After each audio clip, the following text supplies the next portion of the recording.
And welcome back. Thank you for joining us, everyone. This is the second episode today, so if you're watching it live, thank you so much again for joining us. I'm the host, Annie, and unfortunately, this episode, Dylan won't be joining us. But we have two fantastic guests to fill in his spot. We have Mondays Weekly. Hey, what's up, everyone? It's good to glad to be back. And we have Grum TV. Hello, fantastic to be here. Whether you're a casual or a pro gamer, or even if you just play mobile games like Candy Crush, we like to rant, rave, and ramble about the games that we do like, and occasionally the games that we don't like. But either way, we're here again to ask, what's this game? Been looking forward to this one. I'm a big fan of the original. It's one of my favorite games of all time, and the remake, who I think I've said before on this very show that I was a big hater of, just the concept of it. And I have to eat crow publicly once again and say it is very, very good. Today we are covering the Dead Space remake by Motive Studio. Came out January 27th in 2023, so actually relatively new in the grand scheme of gaming and stuff. 1 year ago, not too long. Actually getting closer to 2, but who's counting?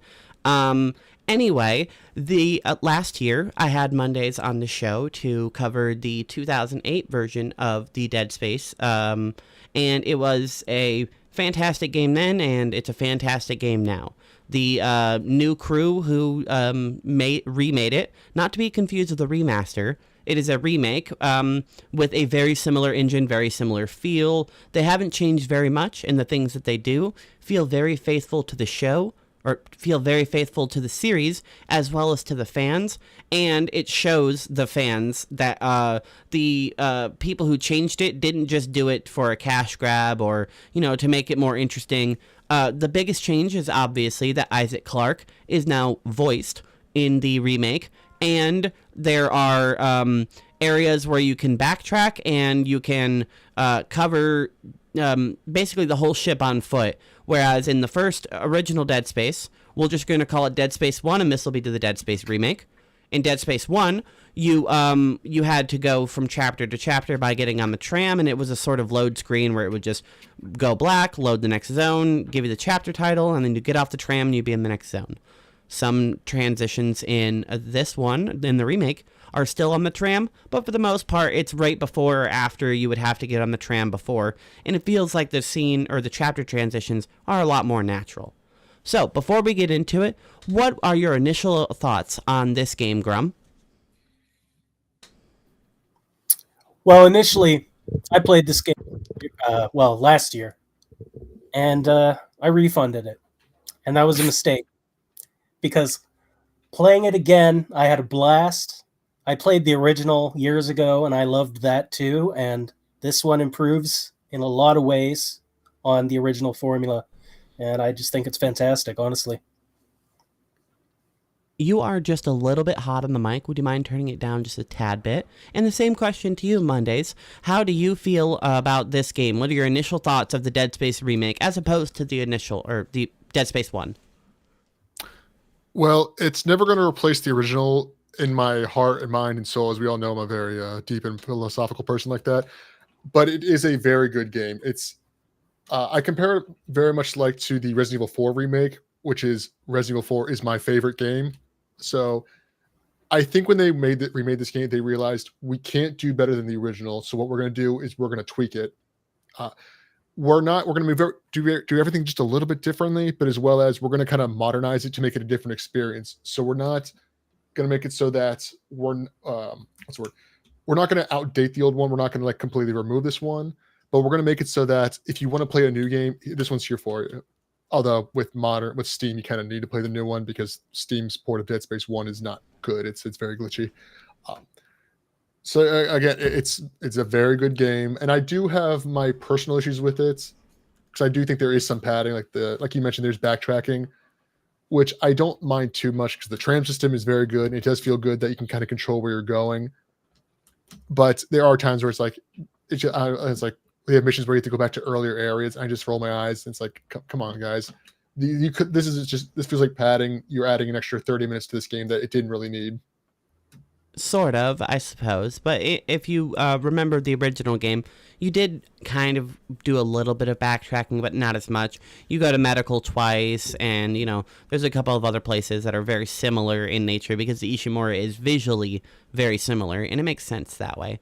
But I do get your point, and I think it's valid that the backtracking can be a little annoying, especially if you know that you cleared a hallway and then you run through the hallway and then suddenly the lights turn off and necromorphs bust through the already open vents and start attacking you. Just slowing you down, making you waste more ammo or health packs if you get hit. So it can really, as you mentioned, artificially extend the gameplay just for little to no reason. And I don't necessarily hate all of it because they did do new things where okay, so like one thing I complained about a lot, but I'm just being a bit of a sore bitch about this, is that there was the lock system with the collecting all the rigs, and I don't hate that idea. I think I'm just I get very complainy when I'm tense. In that game is that Dead Space, the remake, the original one can't really scare me anymore. Maybe if I went back to it now and it's been a few years since I played it, the eighth or ninth time I've beaten it, it might be able to scare me. But this one, I'm tense the entire time because enemies are in different places now. Like most of the enemies are obviously, I don't memorize every single one, but there are certain ones where they're in very famous locations to kind of set you up, and they move them now. So when I have to go back, it's like if I have like when I get the master rig, it's like go back because you want to get the upgrades from your guns, which is something they added to this game. I get uncomfortable because I'm like, well, I can go back there, I can get a new upgrade because it confirms a power node and new stats for my guns, but I have to go back into an unknown territory and see if I could end up losing more resources than I'll be gaining from this one. It's always with horror games like this, survival horror. It's always a lot of times you have to weigh the pros and cons. It's going to be if it's going to be worth it to sacrifice your health, ammo, and money. I personally played on the hardest difficulty for my playthrough, going to the Dead Space remake. I figured I will give it a shot. Impossible mode, which is the fill-in for the remake's hardcore mode, is a nod to Dead Space 1's impossible mode, but it has the features of hardcore. So you only have one life. You do have one save file, but you can infinitely save. It's just to let you take a break anytime you get to a save station, or on the off chance that you do die, you are presented with the option of restarting the game because you can't die on impossible mode, or you can continue the game from your last save, but lowered automatically to hard difficulty for the rest of the playthrough. I think that's a nice forgiving thing, and I say, I remember talking to you two in DMs, I said, I'll give it a shot, worst comes to worst, I'll die in chapter 4 or something like that, and, I'll be like, well, at least it was a good run, and upon just a little bit of investigation, I find out that the impossible mode has the same scaling as hard mode, so enemies take the same amount of shots, you take the same amount of damage, and stuff is just as rare. It is no harder on paper than hard mode, so I figured I'll give it a shot. And surprisingly, I was able to make it through. There were a couple of spots where it was really tough, a couple of spots where I was so close to dying, and 2 spots in Chapter 9 where I actually did die, but fortunately I was able to use the save scum ability of hitting the escape button and going back to main menu, and avoiding actually getting the death screen. So, technically, if you want to be a stingent person, I did lose my run in the USM Valor. Nah, I told you guys before the stream started, I was playing Impossible mode. I recently streamed it on my channel. I played on hard mode because I was like, look, I know I'm gonna fuck up if I'm trying to stream this and play Impossible mode. So I've been playing Impossible mode in my own time. I got to chapter 4, which is when you get to engineering, and I got myself killed and I fucked up my save scum. I hit the button too slow and it locked in my death, so I had to reset the entire thing. What ended up killing you? It's because look, everyone talks about min-maxing your game, be as efficient as possible, and this is one of the only games I try to be as efficient as possible. I fucked up. Okay, so in engineering where you take the that conveyor belt across the big empty area, and there's like 3 slashers waiting there for you. I knew they were there. I knew they were coming. So what I did was there's plenty of explosive barrels in the area, so I grabbed one. Kinesis is your best friend in hard and impossible mode. And I was like, if you hit it right, you can knock all 3 of them out at the bare minimum 2, and then you can kill them. I missed the kinesis shot, so I hit one of them, and then when you want to, the other thing about mid maxing in Dead Space on the harder difficulties is you want to put pretty much all your points into your plasma cutter, and you want to put anything extra into your other guns as support in case the rare moments where a plasma cutter won't cut it, for lack of better words. I missed, and then the plasma cutter does real good damage, but the enemies are much more difficult in this game damage wise. They are bullet sponges until you get to like the third or fourth damage upgrade for the plasma cutter. True, So yeah. they just swarmed me and I couldn't take them down. And I was on a Discord call with my friends, and they literally says like, "You all right, man? You sound depressed." I'm like, "Yeah, I'm just done playing for the night." Yeah, I actually died. That's very disappointing. I get that totally. But impossible mode is not unfair. It's Graham, I think you're doing the right thing because you're playing it. You said you're trying to play through the hard mode now. Yep. I think you can jump to impossible mode as soon as you want, honestly. But it's one of those games where you want to kind of familiarize yourself because it's so weird compared to other shooters. It's a third person, and as always mentioned, it's atypical. Headshots are worthless in this game. And that brings a few things I wanted to say up. Is that this game is definitely your first playthrough is going to be the hardest because you don't have all the upgrades. And especially if you haven't played the original in a while or you never played the original, you're not going to know the meta. And in this game, you definitely want to keep your ammo in check, what you have. Plasma cutter is your friend.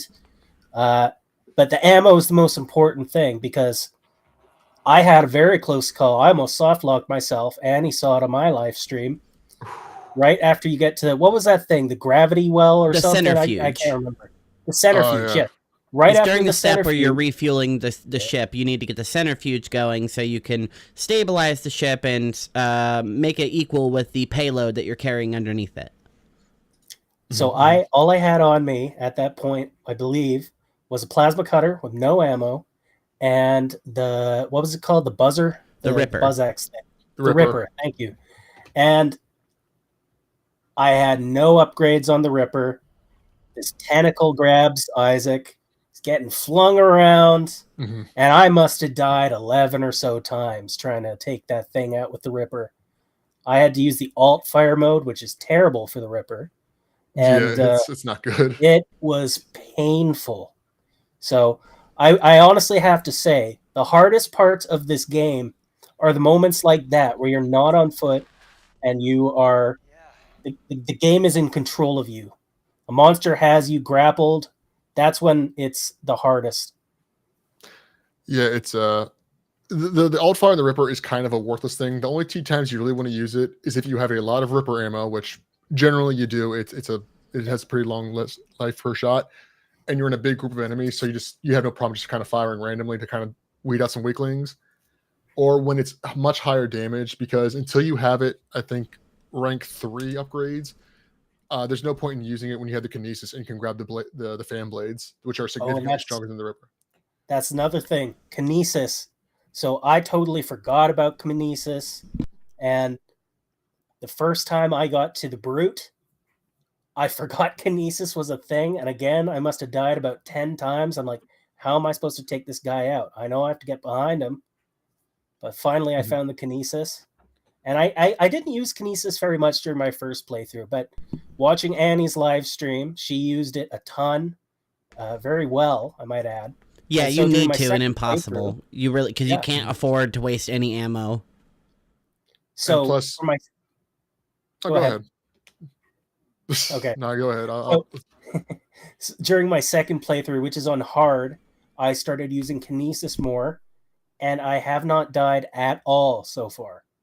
Kinesis really is your best friend on hard, impossible. Use it. The most dangerous thing in impossible mode is, like I said, the moments where you are taken off or taken off your feet by a tentacle or something, or a boss, or like the nuke part on the Valor. Those are the most dangerous parts. But as long as you're using kinesis and you have ammo, you don't really have a lot to worry about. Yeah, generally combat is pretty fluid, and it gives you a lot of options. As long as you don't stand near the parts where you know enemies are going to jump out. and more specifically, make sure you don't corner yourself without the option to stasis and run. You rarely ever find yourself in a situation where you're like, oh crap, okay, well I have no options. It's only if you meet a situation where you're like an instant kill situation and you forget to save or you have no ammo, as happened to Grum. So fortunately, as tough as it is, if the impossible mode is very fairly paced, and I feel like wasn't too hard at any time. There were a couple of times where I almost died in combat. There's a part where you have to dispose of some debris inside of the mining facility, and once you clear it and activate the gravity in the room, all of the platforms come up and tons of enemies jump out of the wall. I think there's like a total of 12, and I just wasn't ready on my playthrough the first time, and I almost died.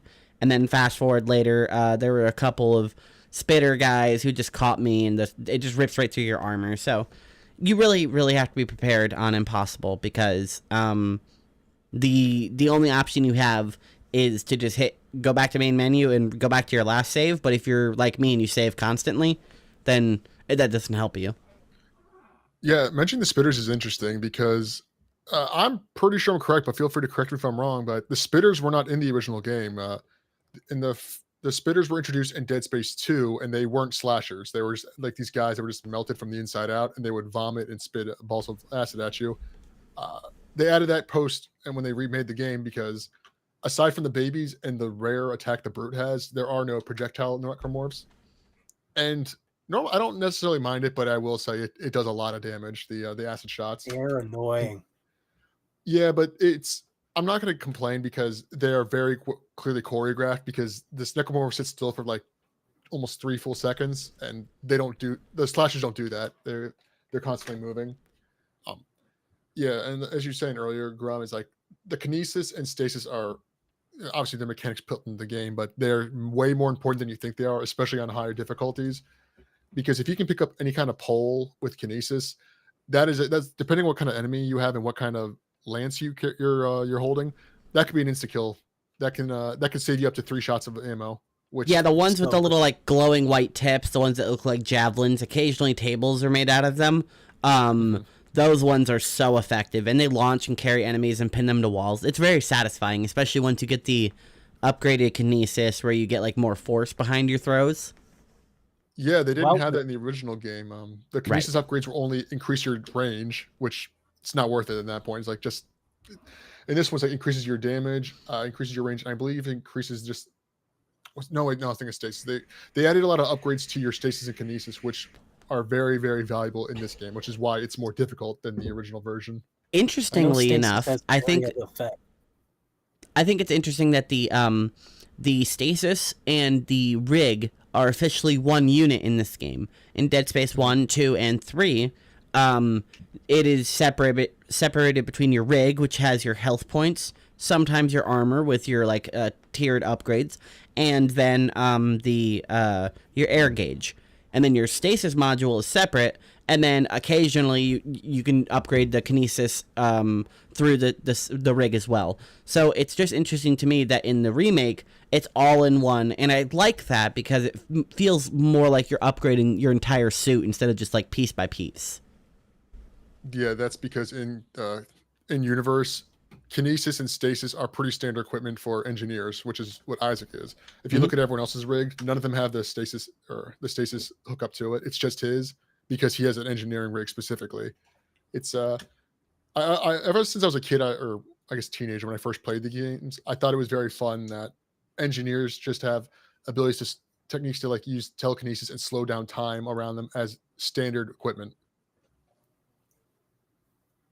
I really like the powers because they're not like magical in any way. It's just like we're going to super freeze this zone and slow down all of the atoms in this area. And then with the other power, we will just basically use localized magnet ray, like a little tractor beam coming out of our arm.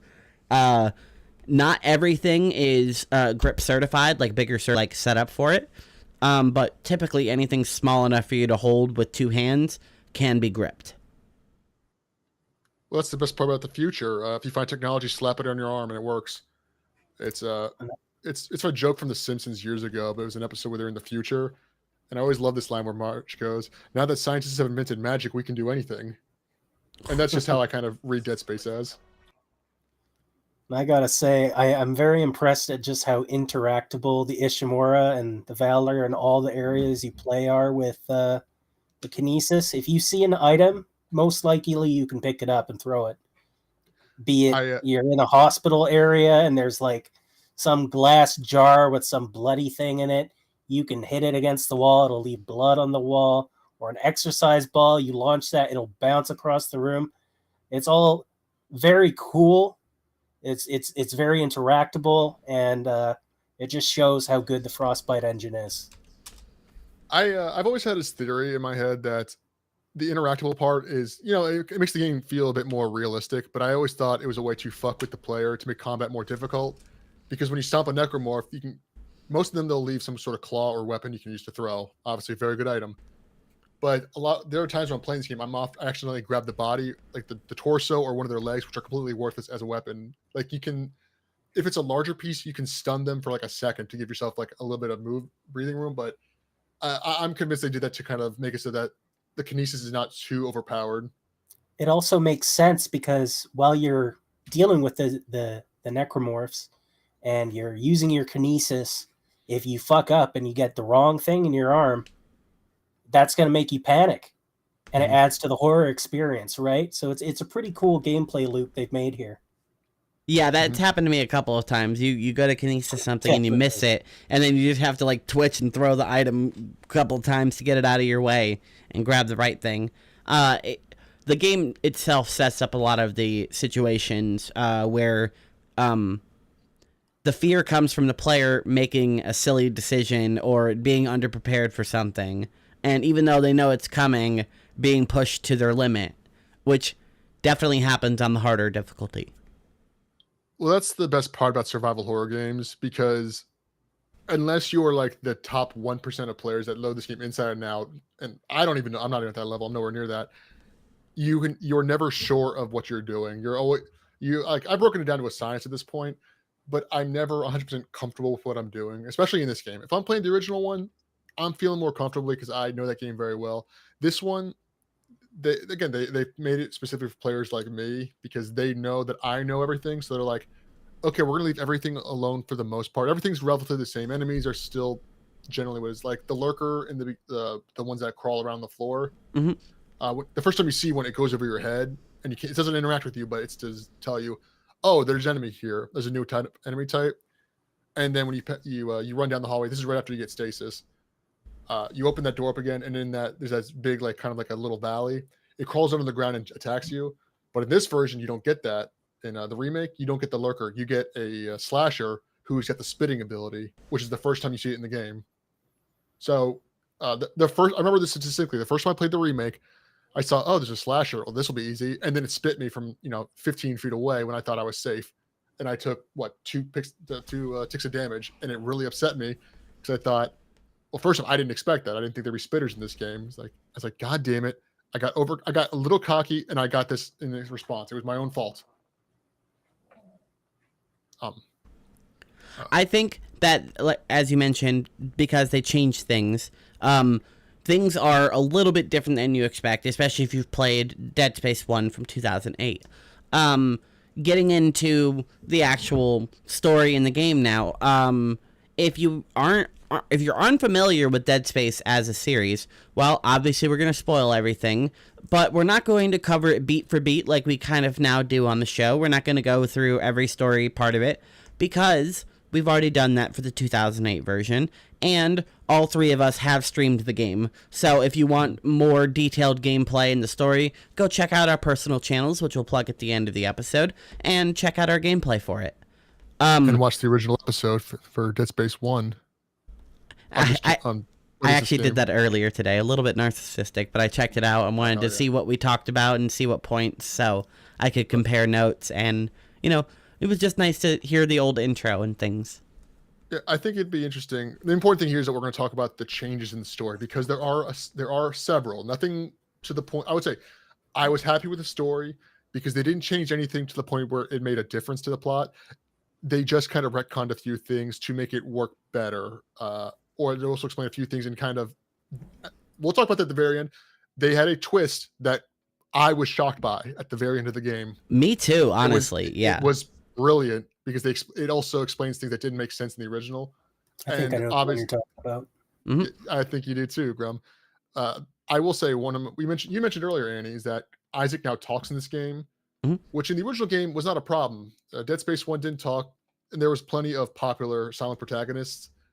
But now when Dead Space 2 came out, Isaac starts speaking again, which made the first game retroactively really weird. Because it's not like Jak and Daxter, where Jak 2 starts talking all edgy and badass and stuff. Daxter 1, he doesn't speak because he's a mute. It's got a mental thing, and being experimented on turns him into that. Dead Space 1, Isaac just doesn't talk. So they retconned it retroactively fixed that. It's like, oh, Isaac talks in this game. He talks a lot because he's a giant nerd talking about engineering stuff. The intro of this game mirrors 2008's almost 1-to-1 for the most part. The intro starts with a little bit of a loading screen, and then it shows a black screen kind of projection of your mission statement. It shows the USG Kellyan, which is the ship that you're on, is on the way to the Ishimura. It's gonna diagnose and repair, and it tells you the 4 crew members. Contact point in about 2 minutes, and after it starts, let me know if you can hear this. I can hear it. And when it starts, you will see Nicole giving the message that she gave you in the first game, but it's a little bit different. Higher graphics, it's mocapped very well. It looks fantastic. Oh, I just wish I could talk to someone. It's all falling apart here. I can't believe what's happening. Strange. So, how do you feel about the change to Nicole's face model and the additional change to Isaac Clarke's face model to now match his voice actor, respective of Gunny Wright or Gunner Wright? It doesn't bother me. It makes sense that they changed Nicole's because Isaac is the only character that came back. Gunner Wright is the only actor from the original series that's in this game. All the other ones. So it makes sense that all their faces changed a little bit, but Daniels and Hammond, which, let's be frank, are the only 2 characters in this game aside from Isaac. They look close enough to their original models. This is fine. And Isaac, physically, he's always been based off Gunner Wright, except this one, I guess they are going for a much more realistic look to it. Dead Space, the original trilogy, had a bit more of a cel-shaded look to it, where it's like realistic, but I guess cartoony in a way. So it doesn't bother me. And also, Isaac's supposed to be in his mid-40s anyway. So is Nicole. They're not young. That's one of the reasons this game was kind of bizarre, because for a 2008 Xbox 360 shooter, it wasn't like an early 20s like badass young guy. He's like, no, this is a guy, a blue collar worker with a day job. Absolutely. He at the time in the first game, he was a silent protagonist.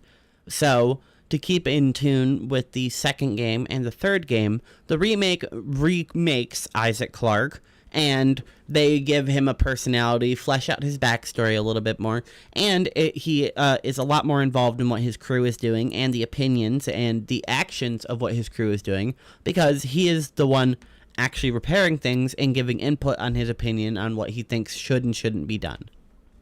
Which makes sense because he's an engineer. I always thought it was weird in the first game where he's an engineer, but he doesn't say anything. He's just Daniels and Hammond make all the decisions for him. When Daniels is an engineer, but it's kind of implied that Isaac is better because if you're going to go back in the canon and the lore, Isaac was poor because his unitology took all of his family's money.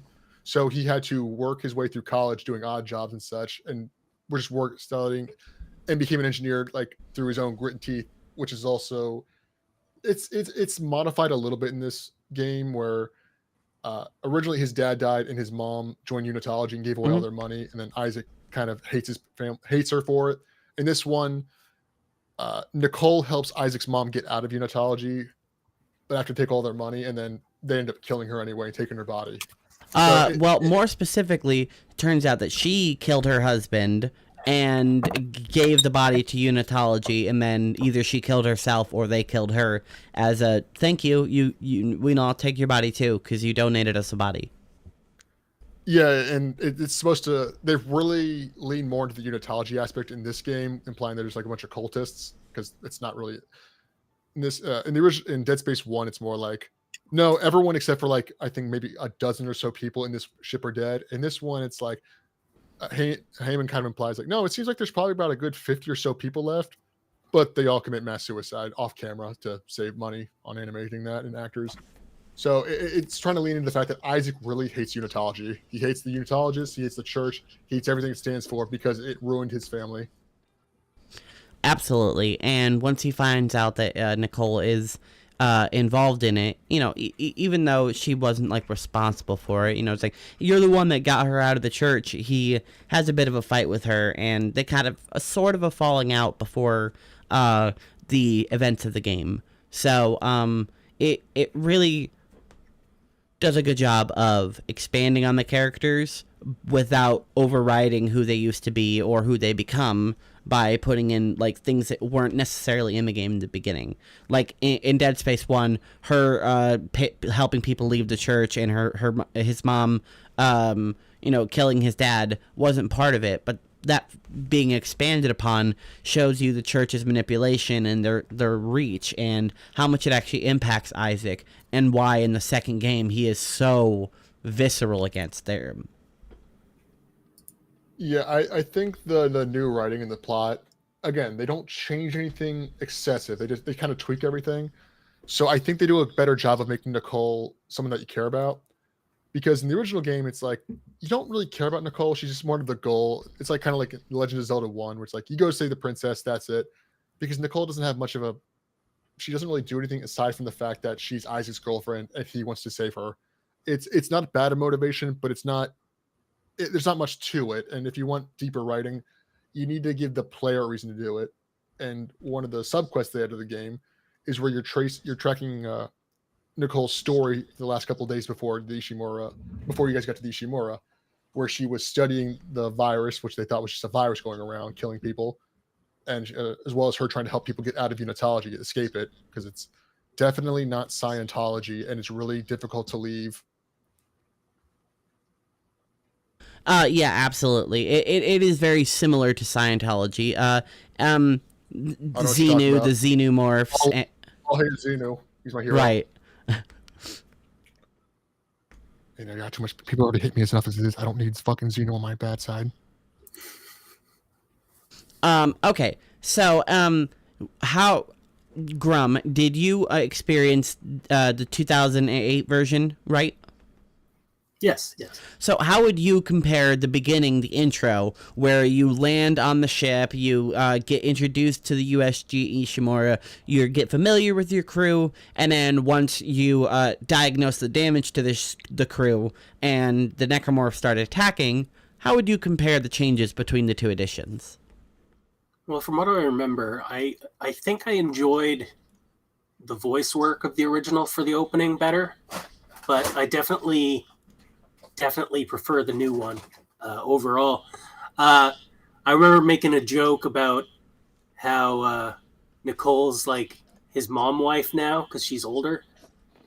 But yeah, but no, I mean it makes sense. Everyone gets older, right? The mocap, all that. I mean it's all very well done and. Nicole was so shockingly young in the original game because she's supposed to be like 45, roughly Isaac's age, but she looked like she was like early 30s. Well, exactly. Like I didn't realize that they were actually meant to be that age, right? Mm-hmm. Until just now. Yeah. We have a couple messages from. They look their age. We have a couple messages from people in the chat. Gaseous says Nicole's voice actor actually did reprise her role. The remake vastly improved on the original, and they also ask. Did any of y'all read Dead Space Martyr? I believe that's the graphic novel / comic book, and I don't think I did. I may have watched a YouTube video that covered it. And then lastly, he says, I also think the remake is better than the original, but I still love the original. Yeah, I read Dead Space Martyr. I read all the novels, or there was only 2 at the time when I read them. Martyr, if I read both of them, I think Martyr is the one that's a prequel. It's about Michael Altman, which they don't talk about much in the first game. They mention him. You've definitely seen text logs and audio logs of people saying Altman be praised. This is going to turn into some massive universal spoilers, but Altman is the one who founded Unitology. Mhm. So he's probably the most important character in the universe. It is alluded to and revealed to you through text logs in the game if you pay attention. But some of the text logs can be a little bit overbearing to read because it's small text and you're in the middle of a horror game, so sometimes you don't have time for it. Sometimes in the middle of battle too. Yeah, it's the Martyr is the book where it's a prequel. It's about 200-300 years before Dead Space 1 takes place, where Unitology gets established, where Michael Altman discovers the black marker on Earth on the Gulf of Mexico. And spoiler alert, he doesn't want Unitology to be a thing. EarthGov does, because they tried to manipulate humanity by creating a religion. And if you play Dead Space 1 and especially 2, you realize Unitologists kind of be a little bit too big for them, for EarthGov to control. Yes, Gaseous, you're right, but in universe they said that he founded Unitology, but he didn't. The EarthGov killed him and said that it's like, oh, Altman died. They made him a martyr, like they say he died for divine reasons, but he created it's like, oh, he speaks the truth, and they made a bunch of quote unquote holy books, which were text logs at the time, and spreading these words like, oh, he knows the truth, when it was the entire time it was a government conspiracy. There is a lot of sub-lore going on outside of the events of the 3 games, which help really expand the universe and make sense of the events going on and why they're important and why any of it matters outside of the fact that you have like a race of essentially zombies trying to take over the universe. So it really is nice that they have the supplementary lore and all of this bonus stuff, especially through an additional game, which is sort of a spin-off, which covers other people's perspective on the Ishimura. There's an anime, and then there's a book, as Gaseous said. It's a book, not a comic that I mentioned. He's mentioning that over 2 centuries prior to Dead Space 1, it would make sense that people would believe him to be their savior. Yeah, information gets misconstrued and stretched, and people believe what they want to. Are you trying to tell me the media can manipulate and control the masses? That's fucking crazy, Annie. You're insane. I don't believe you. No, would you believe me if I told you that I forgot to record on StreamYard for the first 35 minutes? Oh, yeah, I saw the little thing pop up on my screen when you started recording. No, yeah, I was about to ask. Go ahead, Grum. Oh, I was just about to ask about that little recording thing. That's just in case there's anything wrong with it and I need to edit it and post. I have the raw files and stuff like that. But we are still going live, so YouTube, as long as OBS doesn't crash, YouTube will grab the live stream as it normally does. So nothing to worry about. Yeah, I thought I had something on my keyboard. There are 2 Dead Space movies. I heard a rumor there was supposed to be a live action one in the works like 5-6 years ago, but it never turned into anything. And they are both prequels. One of them takes place like a few days before Dead Space 1 takes place, where the crew is just being slaughtered by necromorphs. It's a fun movie. It doesn't really matter. It doesn't make no difference in the long run. The second one is not very good because it's like really bad CGI, and it's a prequel to Dead Space 2. It's supposed to be the connecting information that kind of between 1 and 2, because they introduced the character Strauss, who's kind of just plays a backseat character in 2, but he's probably the most important character in that game, but they kind of undersell him how important he is. No, and I've read the novels. The only one that's like really important is probably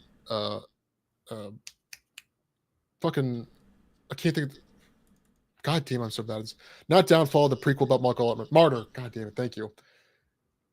But it's probably a less entertaining book. The other one, whose name I can't remember, is a spin-off, has nothing to do with the main cast. It's just about a prison colony that gets infected with necromorphs, and I think it's much more interesting because it deals with 2 brothers, one of which is got mental conditions. It's implied he's autistic, and just like the movie Predators, I guess aliens now see autistic people as superhumans because he can understand the markers without going crazy to that degree. No, Dead Space. Cool. Sorry to cut you off. Go ahead. Oh, I was just laughing. Sorry. Oh yeah. It's really cool though. No, no, I love the Dead Space universe and lore. It is very dense, and honestly, a lot of it's like fluff pieces. But I think the way they expand technology, because like frankly, when I see Dead Space's future, it's probably the closest thing we'll have to an actual future in the year 2300, minus all the aliens. I don't think we'll have those. But the Yeah. technology and the way we kind of planet cracking, which is one of my favorite concepts, where it's like, yeah, Earth is fucked. We're just gonna have to travel the universe and steal materials from other uninhabited planets. And Yeah, it I gotta kind of say that the future in Dead Space, at no point in the game was I thinking this is bullshit. We're not gonna have this. This looks so unrealistic. It feels so real. The entire ship feels so thought out by the developers, by everyone. It looks so lived in. The tech isn't too wacky or zany for sci-fi. It is honestly, for me, my favorite sci-fi ship I've seen. Even out of Halo, Star Wars, any of that, the Ishimura, the Valor, they're badass. They're very good. yeah, it's a very good one. I think because it's obviously this may surprise you. Dead Space is heavily inspired by the movie Alien and Aliens. There's it's one of the big ones, and so the technology is kind of akin to that one where Aliens. Looking back on it, is like the technology, their sci-fi tech is not very good, but it was No, not 70s really. But yeah. interpretation of what the future would be. I think this is a pretty good real guess as to what our future tech will be. It's and yes, the Ishimura. I love the fact that Planet Crackers are company owned. They're not just like, oh, the world needs this. It's like, no, they're owned by giant, huge hyper companies, just like in Aliens. Speaking of which, for first timers, the Ishimura is the ship that the whole game takes place on, except for the very last chapter of the game, which takes place on the planet which the Ishimura is currently cracking, named Aegis 7. So, you get on board and you do a diagnostic and find out the damage is widespread across the ship, and basically it's slowly going down if somebody doesn't do something about it. Right after that, your crew gets attacked, and you have to make a run for it as your crew splits up from you. And when you regroup with them, they need you to get the tram car going. So everything up at this point is pretty much 1-to-1 with the original game. Some rooms are a little bit different. They're more decorated. The puzzle where you do the tram car has a lot more forgiving timing, so it's easier to do. And I think the game, it just feels a lot better because Isaac is commenting on things the whole time. He's the one being like, oh, okay, we should do this. Let's replace this. Oh, there should be this nearby this. And I feel like it really expands on everything. Yeah, Absolutely. I think they do a good job of that. Nothing feels intrusive with Isaac. It's not, again, it goes kind of like the Resident Evil 4 remake, which, again, Resident Evil 4 is the inspiration gameplay wise for it. I watched an interview a long time ago that when this game was in development, EA's like, look, you're making a third person shooter, make Resident Evil 4, but they try to do their own thing. But when the remake did with Resident Evil 4 is they kind of leaned into Leon commenting on combat, which is what everyone liked about him. Dead Space is like Isaac realizes that noise is a bad thing, so he will talk as little as possible unless he's talking with another character about how to get the fuck off the ship, which is the main key of the entire. That's the key. Is like we want to get out. It's another huge inspiration for Dead Space is the movie Event Horizon. If any of you have seen that movie, which is to boil it down to one sentence, it's about a spaceship that gets sent to hell and becomes evil. I need to see that. That's so cool. It's pretty close. The Ishimura unleashes hell and then brings it on board. So, yeah. It's very similar in tone and story beats. I think it is, as we mentioned a year ago, it's like the pinnacle of a lot of things for me. I really like how they do what they do. The diegetic UI is really good. The ship feels lived in, but it also feels like a workplace. They do a great job of making it seem like everyone is very desperate in both their text and their audio logs. The remake voice acting is phenomenal from beginning to end. No, it's very good, and it's interesting though because I've noticed that in the remake there are some rooms they did not touch. They left it exactly the same. The one that comes to my mind is the little cantina, like the restroom, like the break room where they can all hang out. It's got the 2 floors. Mhm. That room is almost like completely exact. It's almost exactly the same as the original game, including the enemies you find in that room. The 2, I forgot what they're called. I call them scarecrows, the ones that break apart into a bunch of little guys. That's like one of the more difficult rooms in the game because you fight 2 of them at the exact same time. I will Gasha say says I that have Kendra three. is far more likable in the remake, and I would have to agree. I think she is a lot better of a character, even at the point where you find out that she isn't necessarily on your team.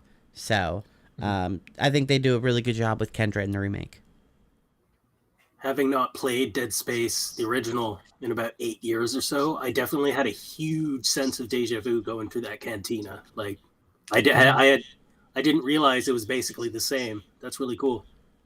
No, they do Kendra pretty well. That is one of my critiques of the game, though. The remake specifically is that, look, everyone knows. Huge spoiler, alert, guys. If you haven't played Dead Space, Nicole's dead. All right.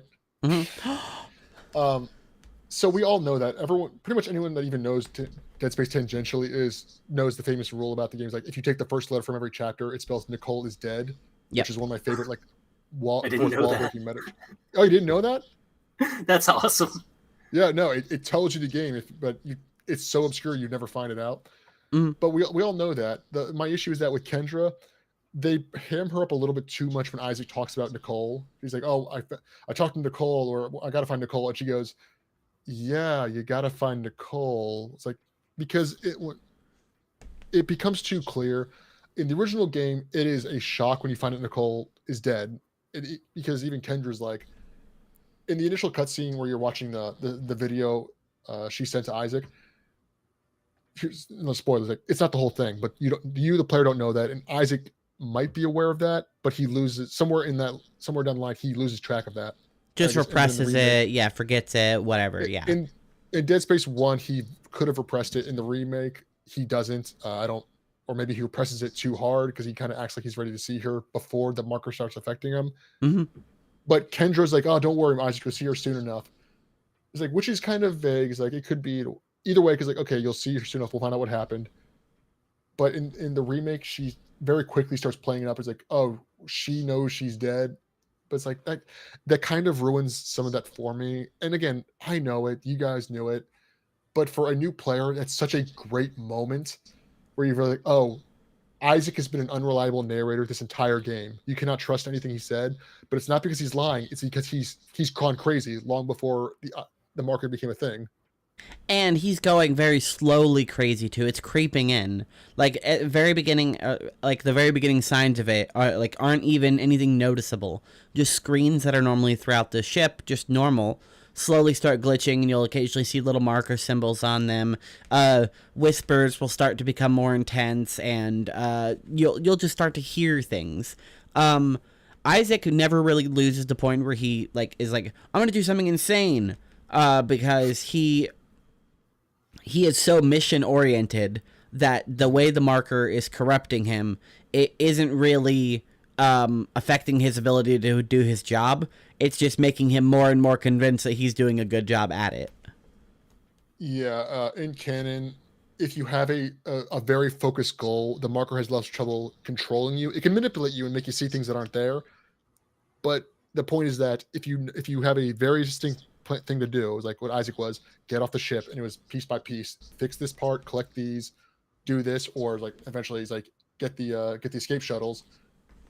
The marker could not make him go crazy. That's why, same for Hammond and Kendra, but obviously it affected them differently because I guess they weren't as involved in the operations as Isaac was. And it's also kind of hinted at in lore is that if you fight the necromorphs a lot, it's in a way, it's sort of like fighting the marker in your head.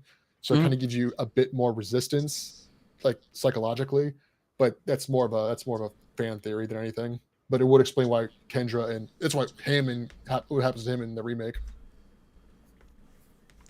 So we'll get into some of the changes, and I think a couple of the big ones, I'll just say I think the biggest change is the introduction of brand new characters that were only talked about in like text logs and through information in the first game and the second game. The chief engineer, Jacob Temple, and his girlfriend, who is working down in hydroponics.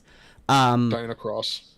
yeah, both of them become big characters that help out Isaac in ways that in the first game, Isaac just either comes across the information or Daniels is just hand holding him the entire game.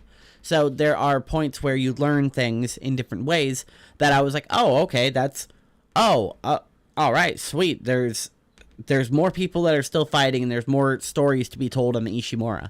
I really like that.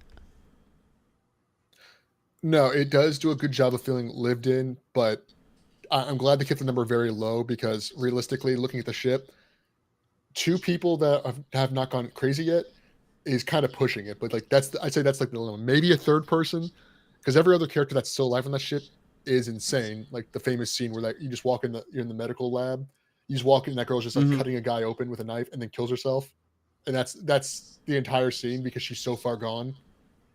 And then there's obviously Mercer, but he's insane on a completely different level. It's because he believes what he's seeing so much that he's kind of immune to everything in a way. Because they all say he's like, yeah, to go with the flow.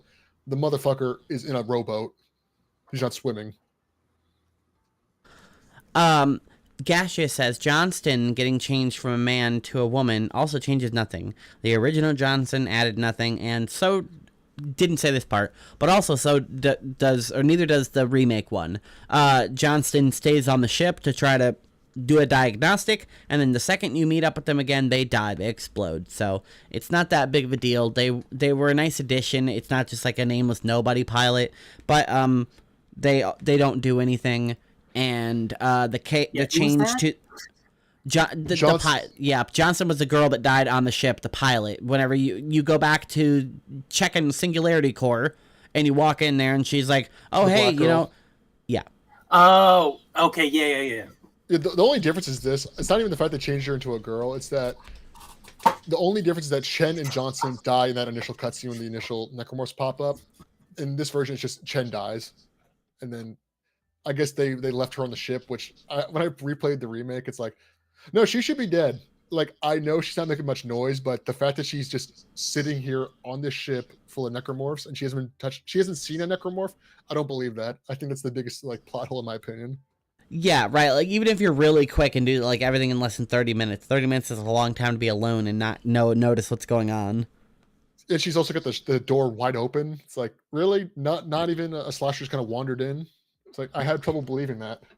Another change that happens in this room right here is Peng is not in the little, I guess, cargo room, the hangar that you're in.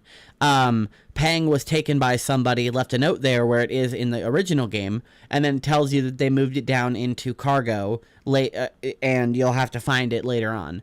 Always Peng. It moves from like, I think you can get it in chapter 2, 7, or 2, 5, and 8, and then all the way now in the remake, it's all the way in like chapter 11, like right before you leave. This is probably the scariest room in the entire game, and that's including Aegis 7. It's that's one thing that they tweaked the marker room where you have to move it around to get it loaded. Because the original game, I think it's actually more difficult than the remake. But what they do is that you can't bait necromorphs to come out of their hiding spots by messing with the elevator and then just picking them off one by one. In this one, you have to be in you have to walk a specific distance for them to load. So you can run back to the elevator, but they make it so they put more high level slashers around the elevator to prevent you from running away. Because when I played the original version, I run down there, I hit the elevator, run out there, run back. It's like I just got to take a couple steps out, run back up the elevator, and I can just do some pot shots because it takes them a while to despawn. And they don't react if you shoot them while they're trying to go back to the vents. Enemies just seem inherently stronger in the remake because all of the weapons are basically just much better than they ever were in Dead Space 1. So even segmenting the upgrades in 3 separate parts, guns are still powerful once you put all of the nodes into them. Another change they make to it is there are no longer junction nodes on any of the paths for anything. There aren't any blank spaces where you have to waste power nodes. Yeah, but now it's like, oh, do I want to get more damage, but do I want to waste one of my power nodes on a reload right now, or do I want to waste it on a capacity?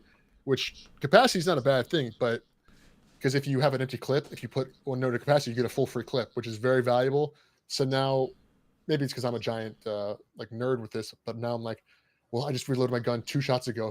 If I use the capacity to get more damage from my pulse rifle, I'd be losing essentially a free clip. It's like, so now do I want to save it for now, or do I? It's like or put it more on the other stats. I think I made this a much bigger problem than it needs to be, personally. It's definitely something to keep track of, and you also will get a free full heal every time you upgrade your suit's HP. Yep. Yes, So I that's don't believe another they do that key- in the original. Yeah. No. So Oh, sorry. it's nice that you can save. No, you're absolutely right. It's nice that you can save your upgrades that way. In the original 1, 2, and 3, you always wanted to keep a power node with you because there was a feature called power node doors, which would just take 1 power node from you to open the door, and usually, not always, but you'd get 1 back, and usually it'd be worth it by having a bunch of ammo, some health pack, money, just goodies. In the Dead Space remake, the power node doors have been removed, and most of them have been placed with security clearance doors, which is a addition to the game that I think is quite nice. And it, other than the backtracking part of having to go collect the rigs, is really nice aspect of, like, it makes sense that there's locked doors that only certain officers can get behind and things like that. So once you collect their credentials and upgrade your own access, getting into these new doors can provide you with extra caches throughout the ship, especially if you don't mind backtracking for just a couple minutes. Yeah, I don't mind the locked doors and like the big bins, but it's like the little lockers you find that are like, oh, you need level 4 access. Those ones annoy me because hold on, I got a funny bit. If I hear level 4 access needed, You voice modded yourself. I thought it'd be a funny bit, but I failed it. Now everyone saw. I'm gonna fucking leave now. I'm sorry. No, No. damn. All right. If I hear every I time I, thought hear you pulled that, a frog from TSN where you accidentally hit it.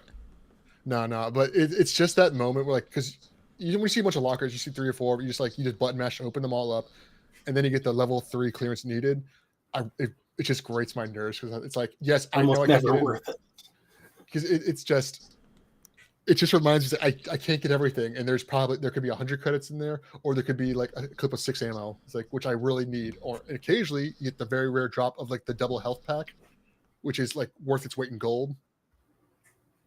Yeah, if you decide to sell it, it's 2,500. So okay, everyone who's never played Dead Space, here's a tip: never sell the med packs. All right, never. If you have extra med sets, you put them in inventory. You have extra ammo, you stick it in inventory. The only thing worth selling are the oxygen tanks because there's free oxygen everywhere, and the stasis nodes if you have a lot of extras.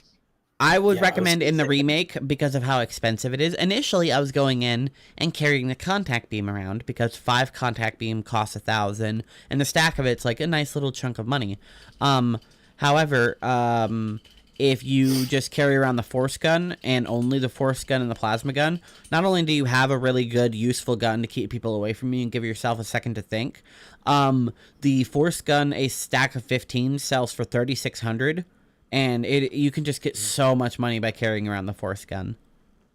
You guys might think I'm insane, but I never used the force gun or the contact beam. I never touched those guns. You should use the force gun. Speaking of the force gun, Gaseous says something interesting. The flesh falls off enemies and limbs hang off. It's gorgeous. Yeah. And the force gun is the best for that.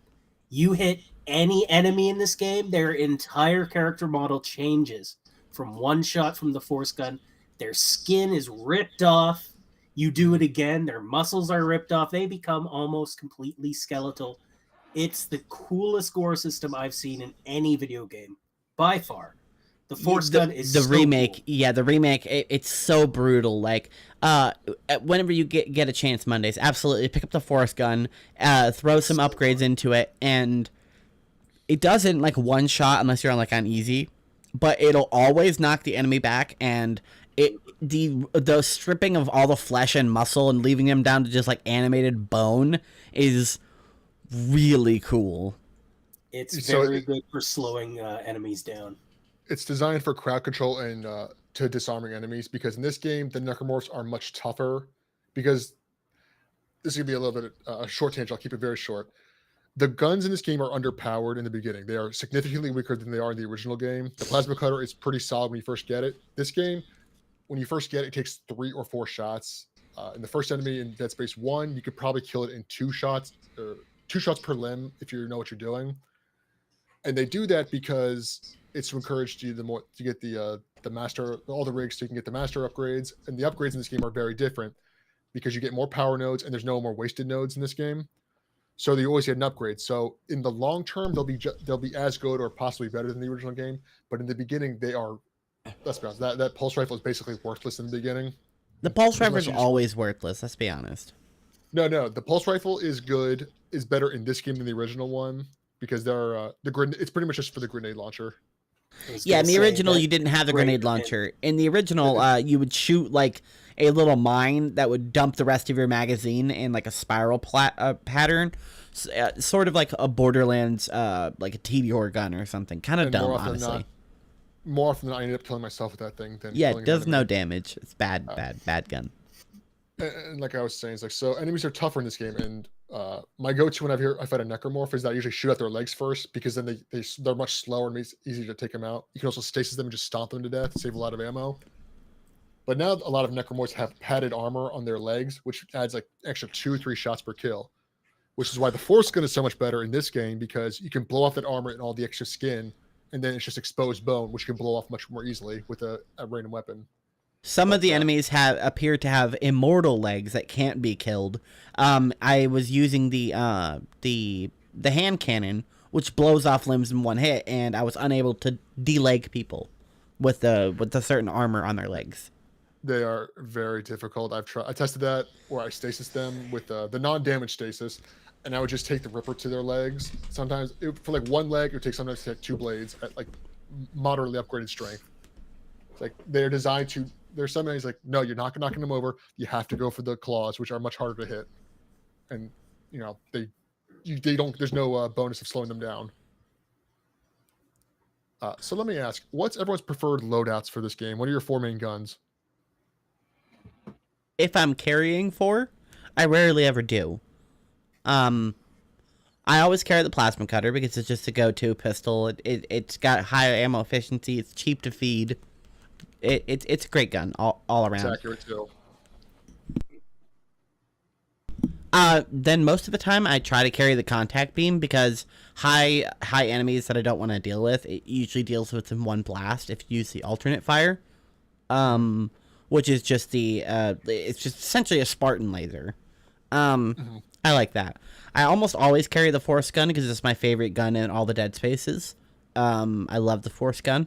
And then the last slot, if I decide to fill it, which I usually don't, I will carry the line gun, or in Dead Space 2, I'll get the mind gun, where you can like shoot mines on the wall. Or in Dead Space 2, I'll usually carry the javelin gun. Mm-hmm. Javelin's always pretty good, especially when you get the alt fire, which electrifies it, and any enemy nearby enemies. I don't know what the fuck happened there with me. Grim, what's your go-to loadout? We're not allowed to have guns in Canada. No. Good thing my they're mining favorite. tools. That's true. They are tools.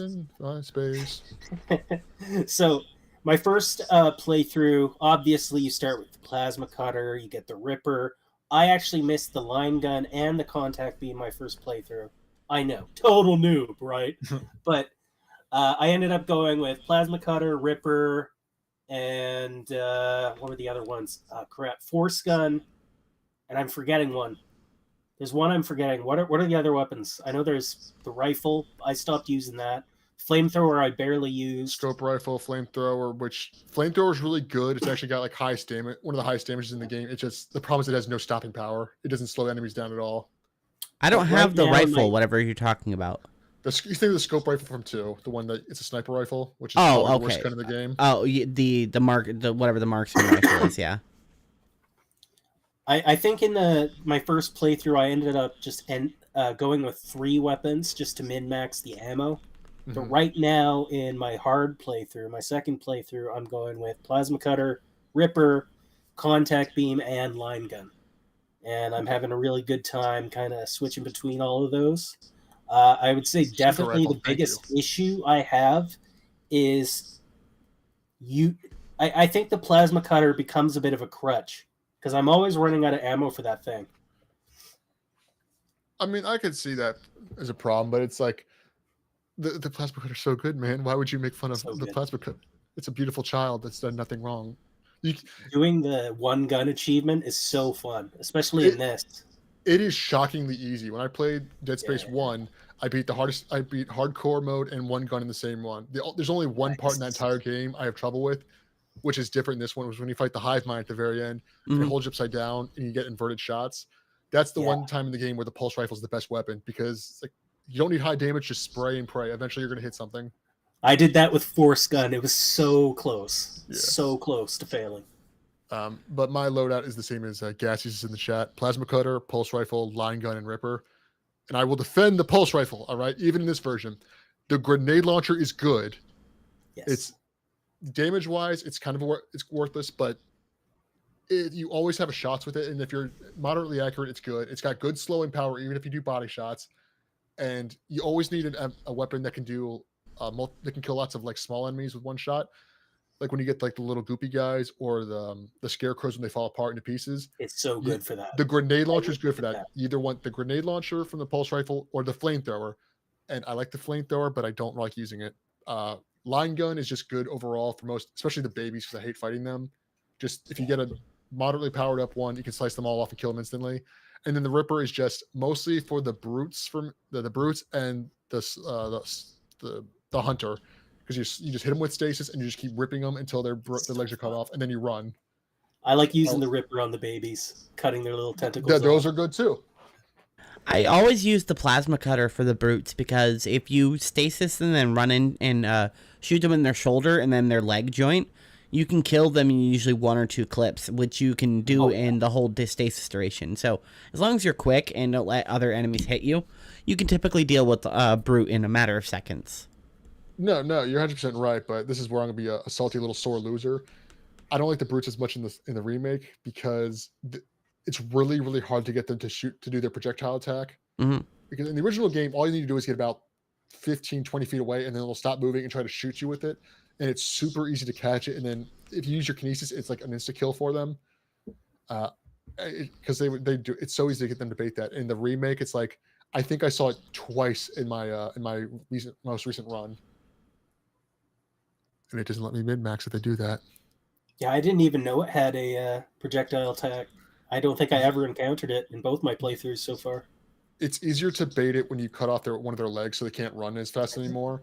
But eventually it'll stand up like a gorilla with its 2 arms front, and it'll lean backwards. It's got a big hole in its chest, and it'll spit out one of those big Leviathan blobs, like the ones that explode on you. Yeah, and you can catch it if you're quick. You can catch it with kinesis and shoot it right back at them. Even a body shot, it does massive damage. Oh, I never thought about doing that with those. So, non-stop kinesis, man. It's the plasma cutter is the best gun. Kinesis is the best thing in the game, the best weapon.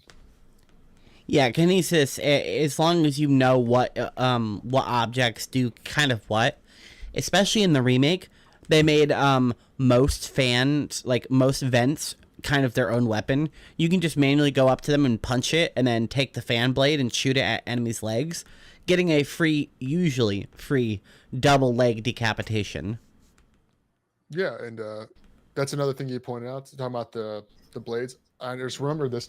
In the original game, you could not use you couldn't use the blades from the slashers. You couldn't use those as weapons. They would just pick them up and they'd be lateral to your face. So you just launch them.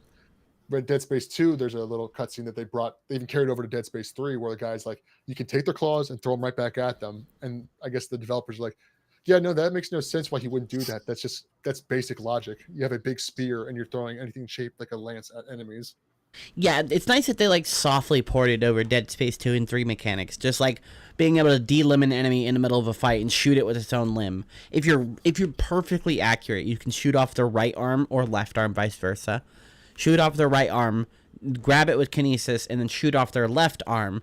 And if they're not dead, or if they are dead, just use that other arm to shoot their corpse to pop out the loot out of them.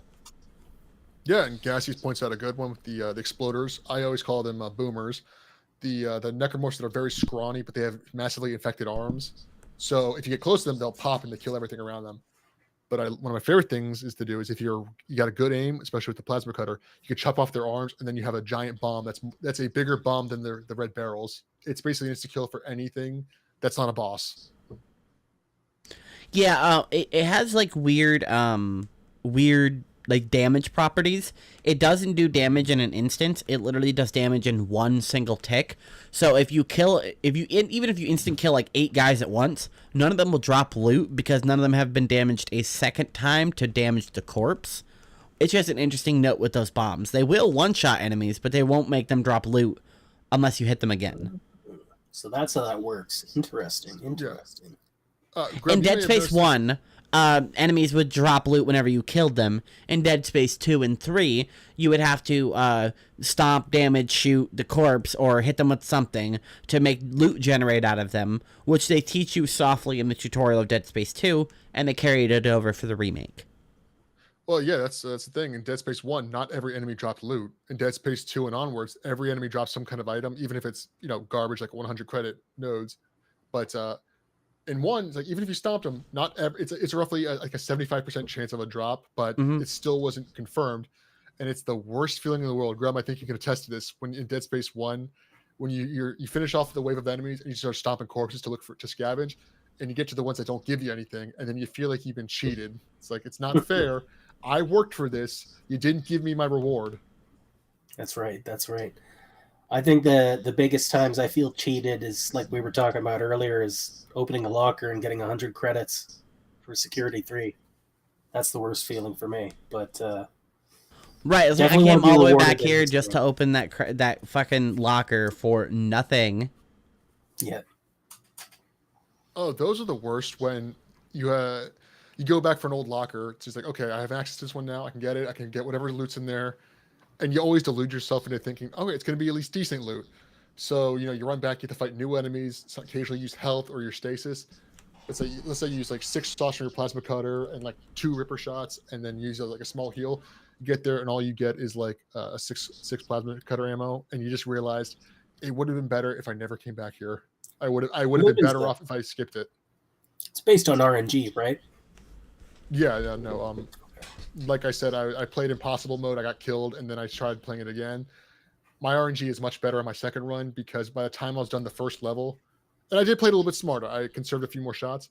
By the end of it, I had so much ammo I could not carry it all with me. I had to run back to the store and drop it all off, and then run back to go collect it with my small suit. That was happening with my Impossible New Game Plus, but that's because I have the foam finger and it just kills everything in one hit.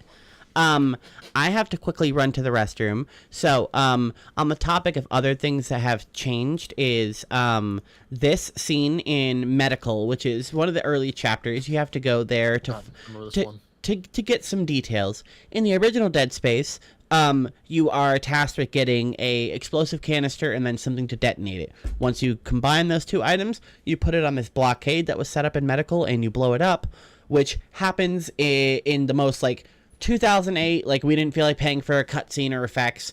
The screen just kind of goes bright and Isaac goes, ah. And then when you look back, it's open, and it's just that's basically it. It's even worse than that because he doesn't even make a noise. He just turns away, and he doesn't even yell at the giant explosion in his face. It's so funny. Right, yeah, it's pretty shitty, but in the remake, it's quite nice. Once you put it on the thing, hold on, let me rewind it just 1 second. Once you put it on the, oops, how do I pause? There we go. Once you put it on the barricade there, it looks a lot better, and it's set up nicely, and you actually combine the items pretty well. Both of the items kind of make sense, especially where you get them. And then once you walk in here, you actually get to watch the explosion happen. Isaac detonates it on his wrist or whatever, and it actually is a full-on explosion. It even damages the window here, which is quite nice. I think it's just a really nice touch that they're like, yeah, we could have done it, just make the barrier fade like we did in the original. But for you, we're going to make it nice. Really good attention to detail. I like the way they do that as well, because originally it just says we're going to get a hydrogen canister and shock pads, and it's never really clear how it works. I was like, I understand what they are generally when I in the original, but when the remake came around, I was like, it shows him setting up. He sets the can up, and then he puts the little shock pads on there to cause a spark, and then all you do is just detonate it with your wrist thing, your little strap that Leela has from Futurama, that cool thing on her hand. Yeah, if you're going to want to have a MacGuffin the character has to find, you want it to make sense. Yeah, that's another thing is like they kind of what's the guy's name? MacGyver, because he's supposed to be an engineer, and they kind of recreate how he gets his plasma cutter in Dead Space 2, where he finds surgical equipment, which was a plasma cutter. Yeah. He adds it to a flashlight, which has a trigger that he already had. In this one, in the original game, you remember this, Grom, is that he just finds a plasma cutter that says cut off their limbs, and that's cool. In this one, for some reason, it kind of feels tongue-in-cheek to me that he just finds a plasma cutter piece and then just a trigger right next to it. So I know it's obviously supposed to be an Easter egg, but to me, it just makes me laugh. It's like, okay, so either they're really trying to ham it up, or it's like one guy was this close to making a weapon and he died somehow. I think it's a little bit of both, and it also shows Isaac's ability to be an engineer on the fly, because you come across the plasma cutter, and in the first game, you just pick it up, and you're like, oh, sweet, okay, that's how it works, sweet, okay, sweet, moving on. In the remake, you run up to it, and you pick it up, and you're like, oh, crap, okay, let me move this, okay, here's the thing, let me attach those two, okay, there's the plasma cell, then you test it.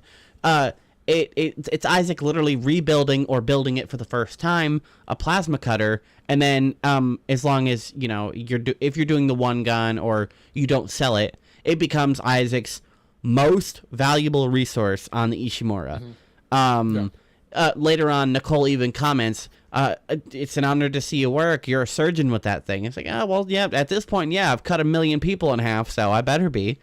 In the second game, whenever you come across a medical version of the plasma cutter, it's more of a tissue laser.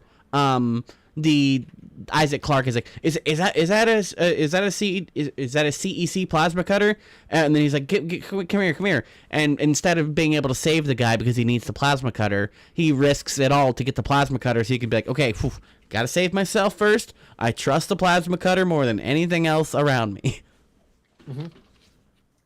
Well, in Dead Space 3, in one of the early cutscenes, you find You find Isaac in his apartment where he's still hiding from unitologists because he's on the run. He's the most wanted man in the universe because he knows how to build markers.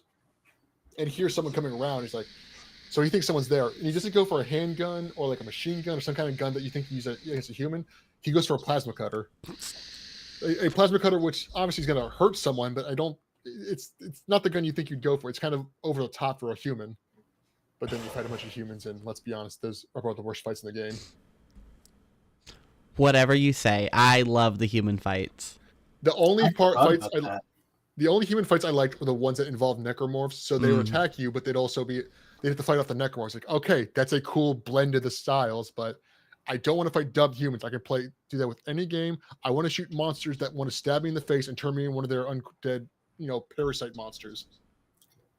I get your point. Make human combat very interesting in a Dead Space 2 remake. I'm just a negative Nancy. We all know it. It's only in 3. In 2, you don't really fight any humans. The only humans you fight will instant kill you if you try to fight them because it's like a scripted death scene. Yeah, no, the only human technically that you kill in that game is yourself if you get grabbed by the final boss, which I think is complete bullshit. That final boss is the worst one in the series. I hate it so much. Or if you fuck up the needle in the eye. Okay, here's a fun Mondays Weekly fact. I hate eyeballs. I hate them. I hate them. I hate them. Dead Space 2 and Resident Evil 4 are my 2 favorite games of all time. I think, although this remake, if they make, it kind of does everything I like about the second game. But last time I played Dead Space 2, I think I was 24, 25 years old, and my brother was over at the time. I was at that point in the game. I looked at him. Almost said his real name. I was like, dude, can you do this part for me? Because I can't do it. The eyeball. And he's like, dude, I did this when I was like 14 and you were, 19. You still need to do this for me? He's like, I can't do it. I don't want to do it. Man. I can't. It's so bad. It really is. If I'm going to lose anything on the hardcore run, it's going to end up being the fucking eyeball scene. I know it. Fortunately, you do have 3 saves, so I can save right before it and make sure I don't, but... Well, you want to do that just because that's where right after that you have to fight the Regenerator, which is the worst part in the entire game. Yeah. Because it's... Well, the problem with that one is that... I don't want to get lost in the weeds here, but the Regenerator from Dead Space 1 and Remake is that he's difficult, but he's manageable. He's tough. His point is that he's tough, but he's only slightly tougher than regular necromorph. So you can fight him and other necromorphs at the same time. The regenerator in 2, which is called the Ubermorph, which I think is way cooler looking. Mm-hmm. He's actually, I think he's slightly weaker than the Hunter in Dead Space 1 and Remake. But the problem is that you fight so many more necromorphs at him. It's like the point's to run, which is not really what Dead Space does. It's all about surviving and running in very rare moments. But it feels, and there's also the one where like you have to run down that narrow hallway with the little bug guys and 3 slashes, and then you wait for the elevator while he's still coming at you. It's just frustrating because it's kind of antithetical to the Dead Space formula. I'm sorry, rant over. I'll stop being a little cowardish bitch about it. No, this is the whole point of the show, is to sometimes rant about things you like and sometimes things you don't like. But either way, that where else are you going to be able to talk about Dead Space for 120 minutes straight? Yeah, my dad said stop calling him and talking about Dead Space. He doesn't care. Right, especially not your grandma, because she hates Dead Space. All right, I've actually talked to her about Dead Space before, because so she's not, no, she doesn't understand what any of this is, but she just likes to sometimes listen. So I had to like break it down to like the bare minimal points. I talked to her about Cyberpunk before, Annie, and you know how much I can go off about that. So I had to break it down to like the bare minimum. It's like something that's like, okay, sci-fi, but I kept it instead of, it's like up to the moon and not from another dimension where Dead Space is. It's like, okay, yeah, just, aliens and they turn into monsters and they kill you. My grandma literally said, that sounds scary. Why would a person want to play something evil like that? And then I laughed really hard. I don't know. Why do people drink alcohol? Because sometimes we do things that hurt. Because my name is Mondays Weekly. Moving on, another thing that has changed, it's just a slight change, but it's such a nice demonstration of the graphics, as well as a show off of how everything works, is early on in the game you are tasked with getting the captain of the ship's codes, because you need to be able to release some lockdowns, get admin privileges to certain things, and upgrade security clearances. So you have to go to the morgue and you find the captain there. And once you come across him, he's laying there on the table, and the graphics are just very, very nice. So it's nice how the lighting affects him. You can see his hair, his suit wrinkles. It's just overall very pretty. We can also see that rigor mortis is set in. He's stiff and he's very pale. The blood is like left his face. Mm-hmm. It's nice that you can see the wound that actually killed him. For anyone that doesn't know, Captain Matthias was killed accidentally. Mostly accidentally. It was an accident. I will defend the weird doctor. It was dumb, but it was an accident. It's because the captain's a crazy idiot. Yeah, he's trying to sedate the captain by putting it in his neck or arm or wherever he decided to, but the captain kind of lunges at him and gets stabbed in the eye by the syringe. And then the guards that are there on the bridge are like, "Hey, we got to take you in. You just killed the captain, and we don't really have time for court right now, so we got to detain you." And he just runs off. Yeah, I mean, it's unfortunate that he gets killed right after those two of them had a huge accident, and the doctor was trying, the head medic was trying to take away his, he was trying to make him stand down physically. I can't think of the word. I'm not a marine or spaceman or whatever. I don't know. He basically mutinied. He said, here's some maritime law, and you're no longer fit to be captain." Thank you. Once you find the captain, though, in the first game, you come across him in this very same room, but you walk up to the room that he's in, and you see him laying on the table, and you watch this scene that we're about to watch, but from the other side of the glass. It plays out pretty much the same, other than how close we get in the remake. You actually go into the room that the captain's in before any of the action happens. Mm-hmm. Any comments before we hit play? I have a comment about the animation, but I want to see it play out first. I want everyone to kind of see it. All right, here we go. Okay. The lighting in this game and just in general is very fantastic. It's everything is a blue hint to it, which makes it feel very uncomfortable. It's not just regular lighting. Yeah, it feels very, very artificial, which is good. Anyway, so once you get the captain's rig, you roll him over, and You take it off his back a little bit forcefully, but at least it's easier than getting yours off, which is kind of attached to the suit that you're in. One of those creatures jumps down from the thing, stabs the captain multiple times in the head, and then throws the corpse at you.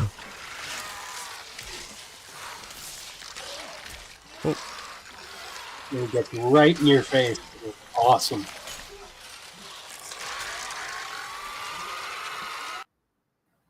And I cut the clip here, but Isaac grabs a fire extinguisher off the wall and blasts it at the captain here, forcing him back, giving you back control of Isaac, and then you're able to run around and do whatever you need to in the fight.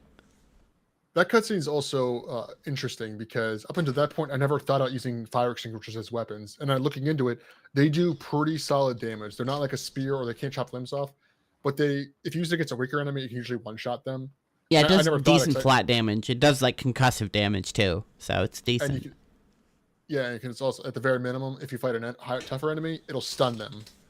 Now, this is where again this is a genuine criticism, is that I don't like the animation too much for when he was transforming, because it kind of looks like he's just melting through his clothes. Yeah, and I understand why they did that, because it's a pain. But in Dead Space 2, you see a necromorph transform right in front of you. It's like the very beginning of the game where Isaac's still in the mental hospital, and an infector stabs a guy who's still alive, and he transforms in front of you.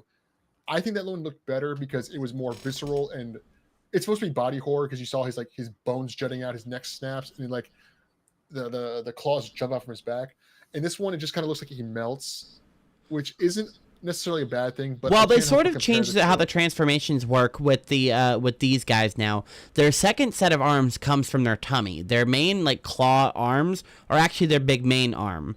As his clothes is falling off here and he rolls over, his big arms burst into the blades, and then once he stands up at the very end here, I guess that Windows button is in the clip.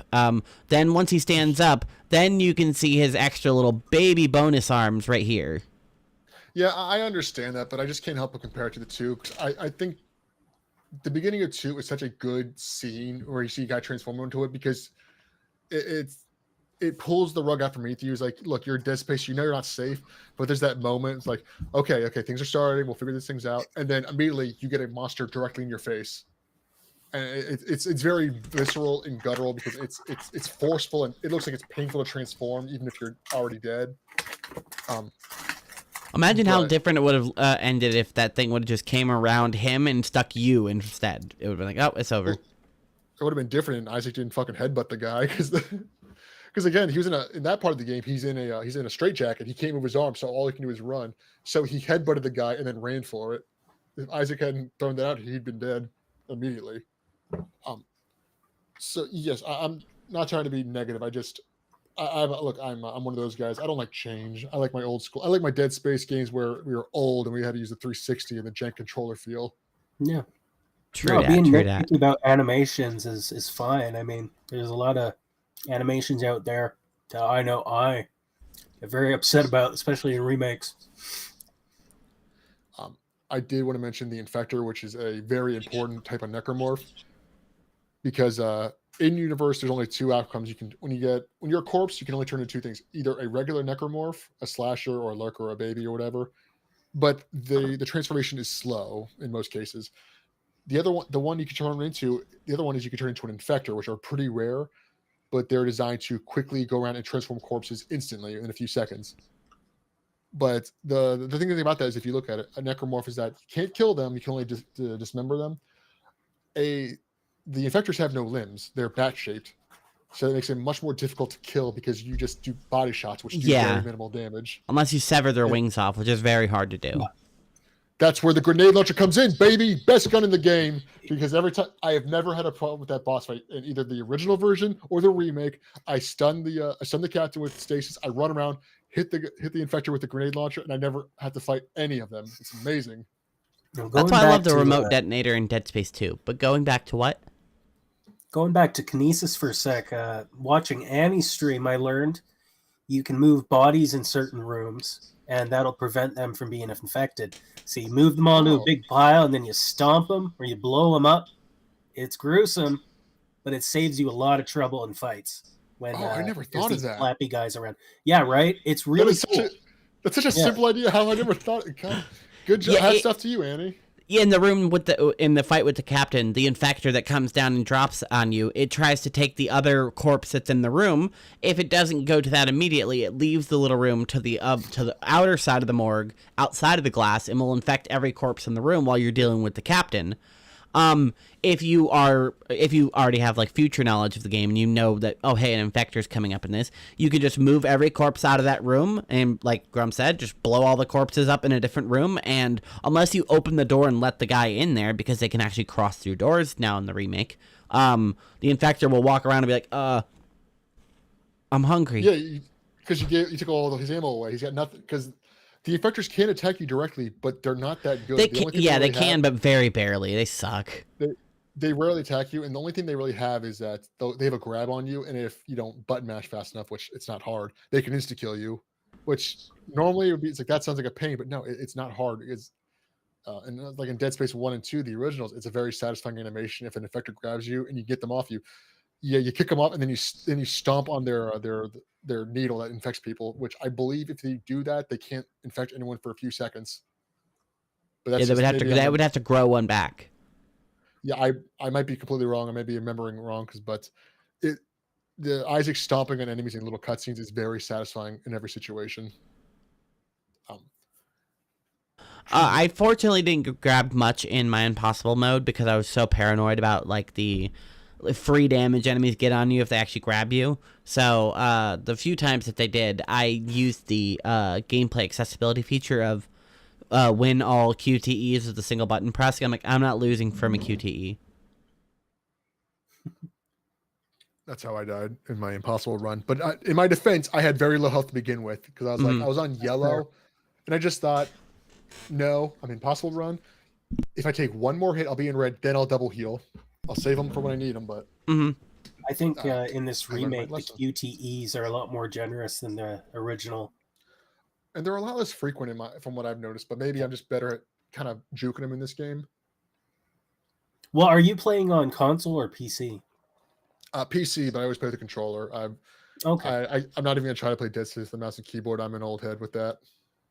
I feel like with the jank from the 30 FPS or whatever it was on the old consoles, it's easier to be ensnared by the xenomorphs and all that. No, So, 100%. yeah. Yeah, you would physically move slower. Yeah, so it's a little bit harder to do.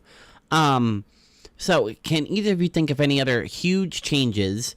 Otherwise, I'm going to go to the next one. I don't have a clip for it, but it is something I would like to talk about. I had one a minute ago, and then we started talking about like the infector, so I forgot. Oh, All right. So in Dead I have, Space, go ahead. I have a silly one that upset a lot of people when this game came out. I know a lot of people were bitching about how, well, one, they changed Johnson to a black girl or whatever, but two, they changed like posters on the walls to be more diverse and stuff. I didn't even notice it really. Me either. Playing through the game. I mean, when you're in the future on a ship with 1,000 people, I don't think everyone's going to be white, dude. Like, Probably I not. fully- No. not a, Yeah, and then they also had the announcers, like the warning ones, but they also had them in Spanish, Chinese, like Korean. Yeah, I get it. Yeah. No, I was like, I can't believe people were complaining about Johnson because it's like, I didn't know who Johnson was. I thought when I first played the remake, it's like, oh, they added 2 new characters. Gaseous just mentioned something important. I forgot about this. The bathrooms. People Right. were Their whole freaking out criticism was this. about the bathrooms. Yeah, that's ridiculous. Honestly, I was only worried about the bathrooms because a lot of them are now connected to make one giant bathroom, and I just thought if they're going to put a jump scare, this would be it's like you go into one side, and then the necromorph sneaks around from the other side. I was actually really worried about those moments. I didn't think about that at all. Yeah, it's so dumb. Whatever. It's like it's one of those ones like, look, if you're gonna if you don't like the stuff, that's fine, but you got to kind of pick your battles. This is where it's a giant international corporation in the year 2300. Things are gonna be built around that in a corporate. Again, it's in a corporate sense. Gaseous says the year's actually 2508 in Dead Space 1. Gosh, you just made enemy for life, my friend. How dare you correct me? 2300 is whenever the marker is officially discovered. It's allegedly Yeah. discovered about 100 years before that, according to Battlefield 2147, which can be argued to be canon. I just think yes, Andy. Yeah, dude, we've talked about this before. That was a pretty fun conversation. No, it's I don't want to go too much. It's just like, look, if you have issues with this, that's fine. Again, and they changed the gender of Johnston. It's like a character I forgot existed because I played this game a million times. If they changed like one of the main ones for a pointlessly, it's like, yeah, then I can understand why I'd be upset by that or something like that. But come on, guys, pick your battles. Don't just bitch to bitch. Everybody wants an enemy, and they see DEI or a version of it in their mind, and they're like, enemy. And you can only push that so far. It's like, okay, we get it. You don't like DEI, and you wish there was less of it. Okay, you made your point. Move on. Yeah, so many of them have become the thing they've been making fun of, where they see anything even remotely related to it, they freak out. Yeah. Especially if it's something that's just like changed, and they're like, oh, it's just changed for the sake of change.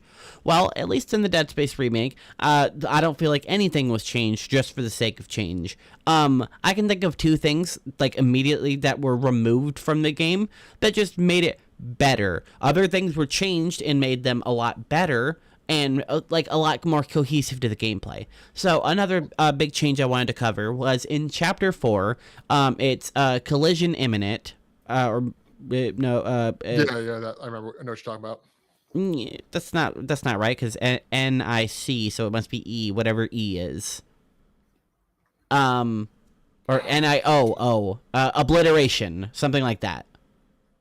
Yeah. Whenever you're doing the orbital cannons. In the original 2008 Dead Space, this is arguably the hardest part of the entire game. Especially on the hardest difficulty. This part was brutal. It would put you in basically a mini game where you would control the meteor cannon, and you would just shoot asteroids, playing a mini game where you would have to keep the ship above a certain threshold. Otherwise, the whole ship would explode, and you would die instantly. And if you're doing your like deathless run, it's a good way to instantly die. Or if you're not doing the deathless run, and you're on harder, the ship itself somehow has less armor because you're on hard, so you can take less hits, and you have to be like perfect to get through the harder difficulties. In the remake, they keep that section because it's a vital part of the game. Once you finally get the engines fired back up and you blast them off, you need to boot back up the anti-aircraft or the asteroid defense guns, because you are now getting away from the planet, and whenever the planet cracked open, a lot of the debris spit open into the atmosphere, and you got a bunch of rocks and crap orbiting. So it's not like meteors or anything like that. It's part of the planet that's not orbiting the planet that you have to fly through, otherwise the Ishimura is probably going to be destroyed. So you're tasked with booting up the ADS. What is the S? It's the automated defense system. Automated defense system. All right, thank you. The ADS you booted up in the remake by going down a big long trench, which will serve as the it kind of serves as a template for programming the rest of the guns on the ship.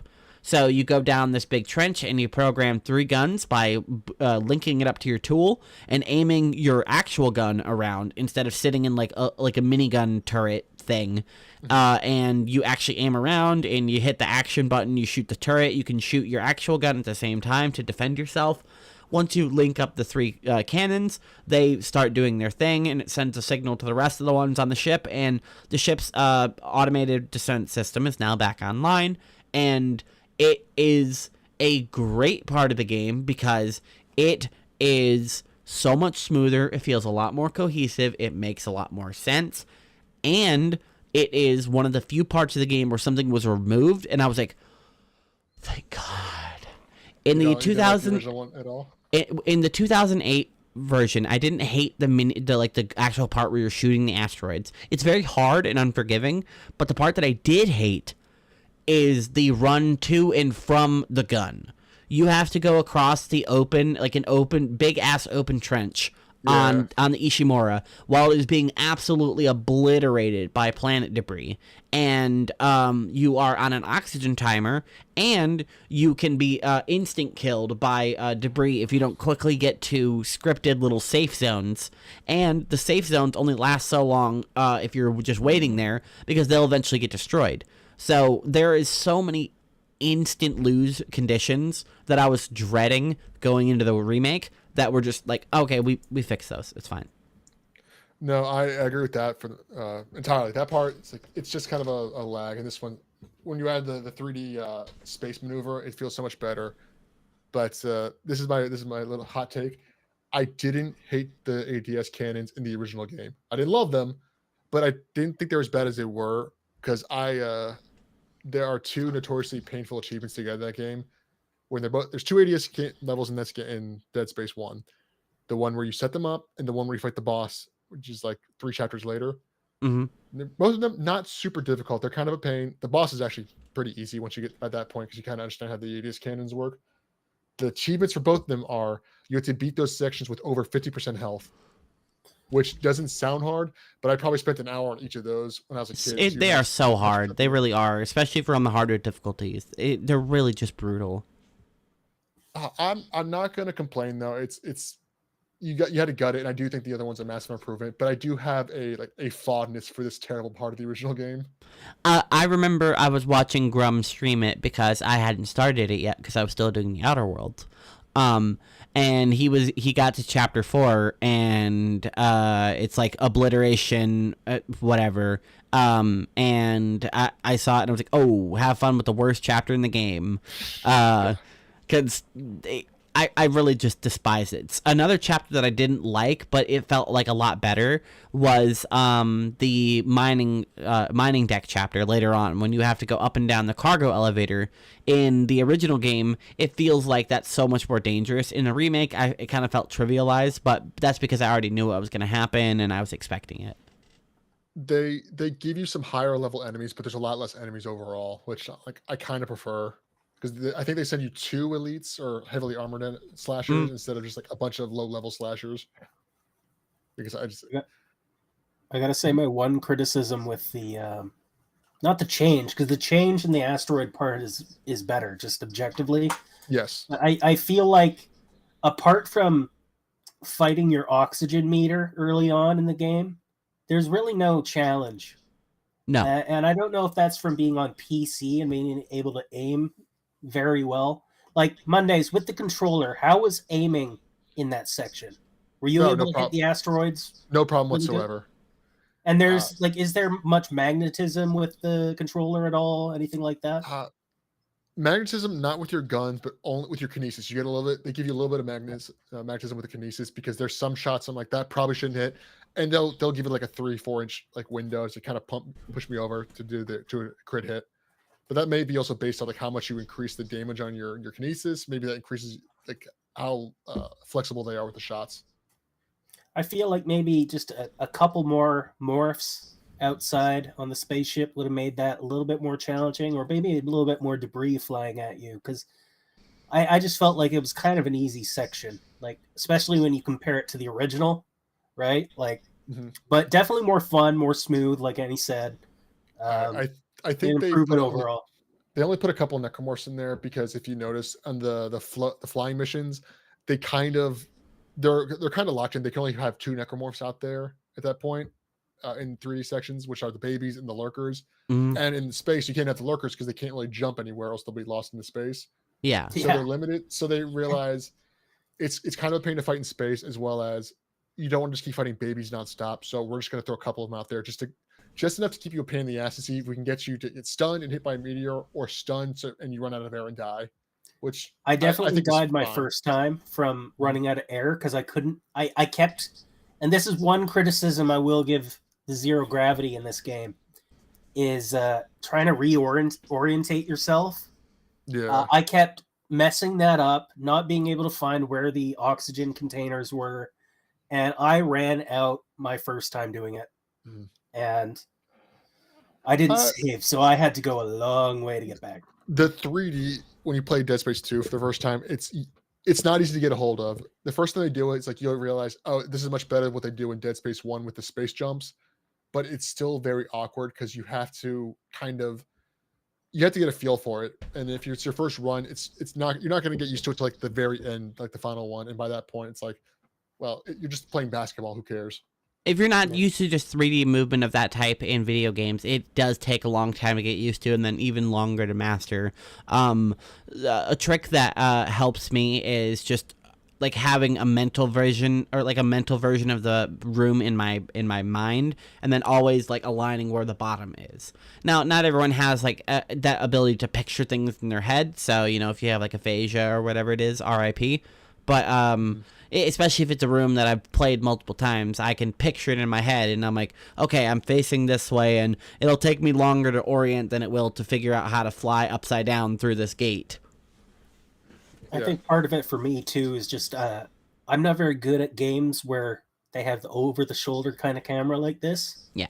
I was definitely fighting the camera a lot in this remake, but you get used to it over time. Yeah, you kind of get to stop fighting it. I'm a big fan of third-person shooters, so it kind of came to me more naturally.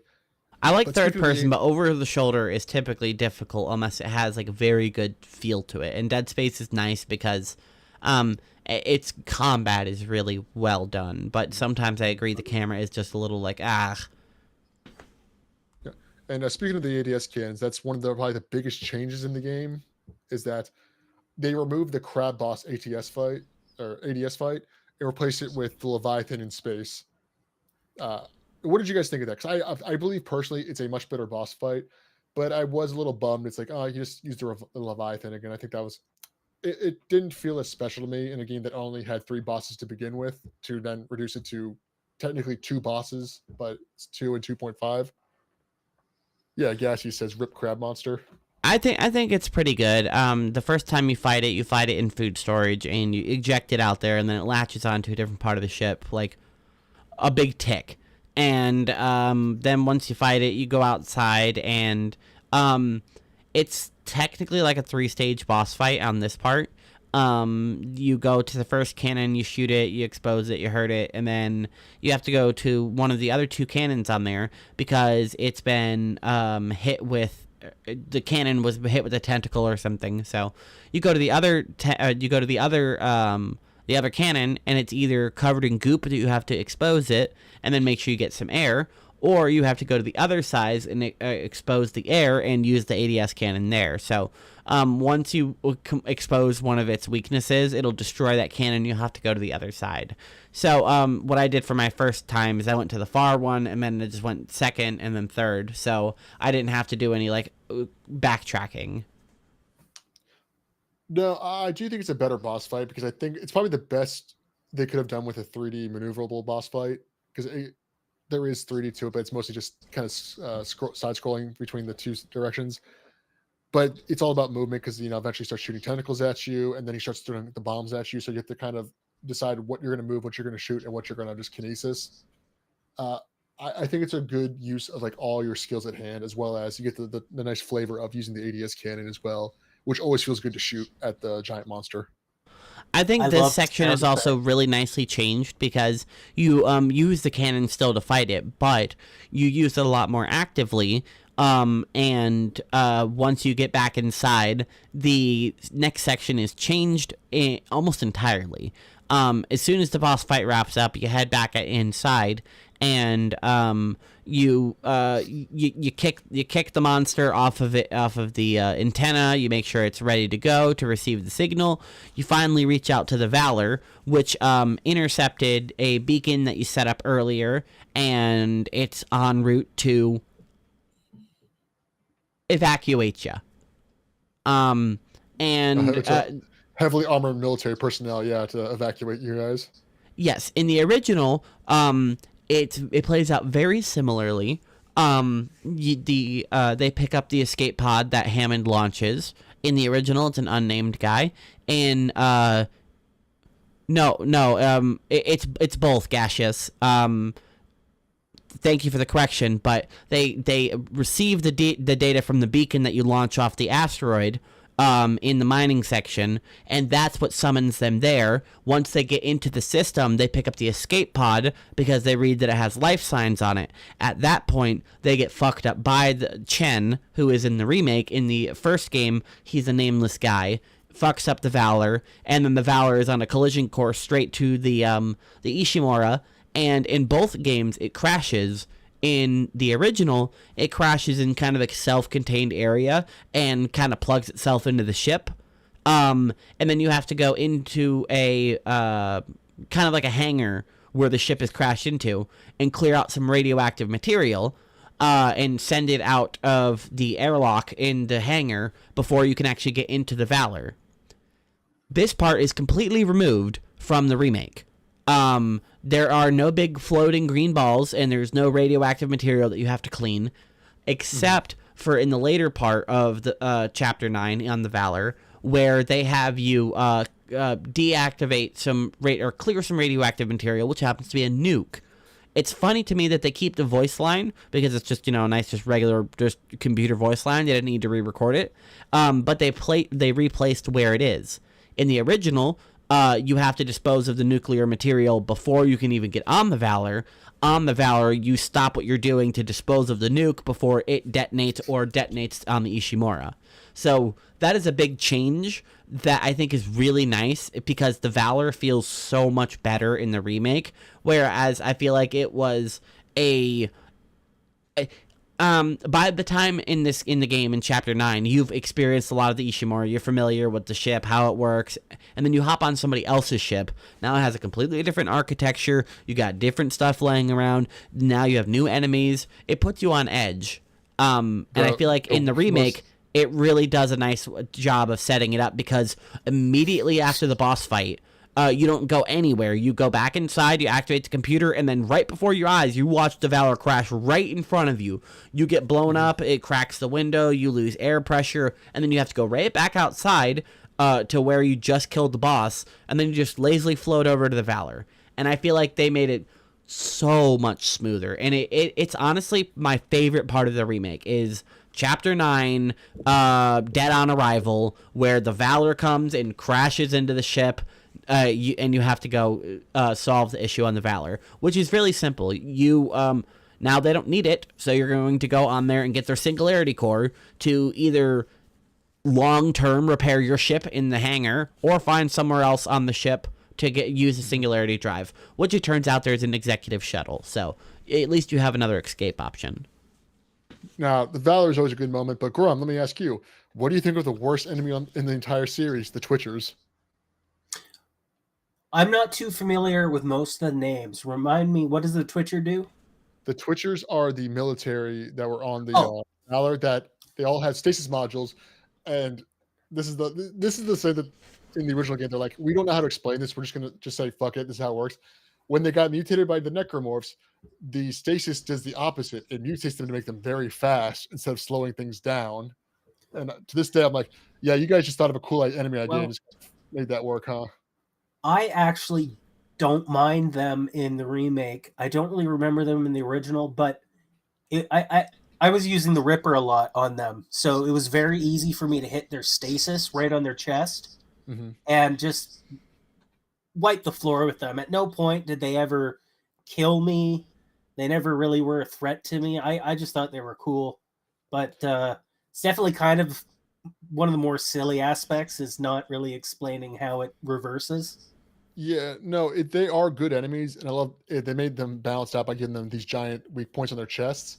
But it's just, this is like this guttural fear in my stomach. It's like an animalistic instinct is that when you hit an enemy with stasis and they don't slow down to the point where they're not moving, because when you hit one of the Twitchers, they just basically move at normal speed, and that puts a genuine fear in me. It's like, oh, this is wrong. Everything's going south for me. It's like, and then I just start.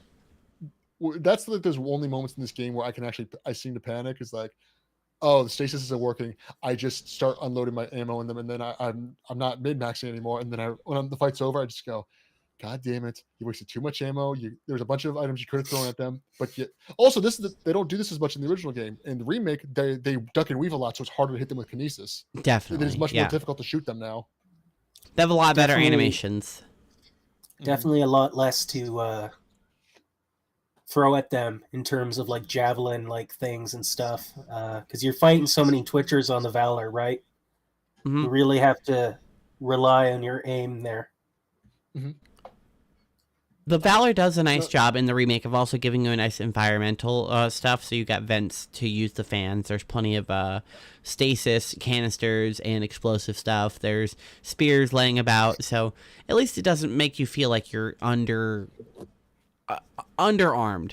I distinctly remember in the original that when I'm on the Valor, I was like, I just want to get through this. I just want to get through this. I just want to get to the part where Hammond dies, and then I just want to get through this.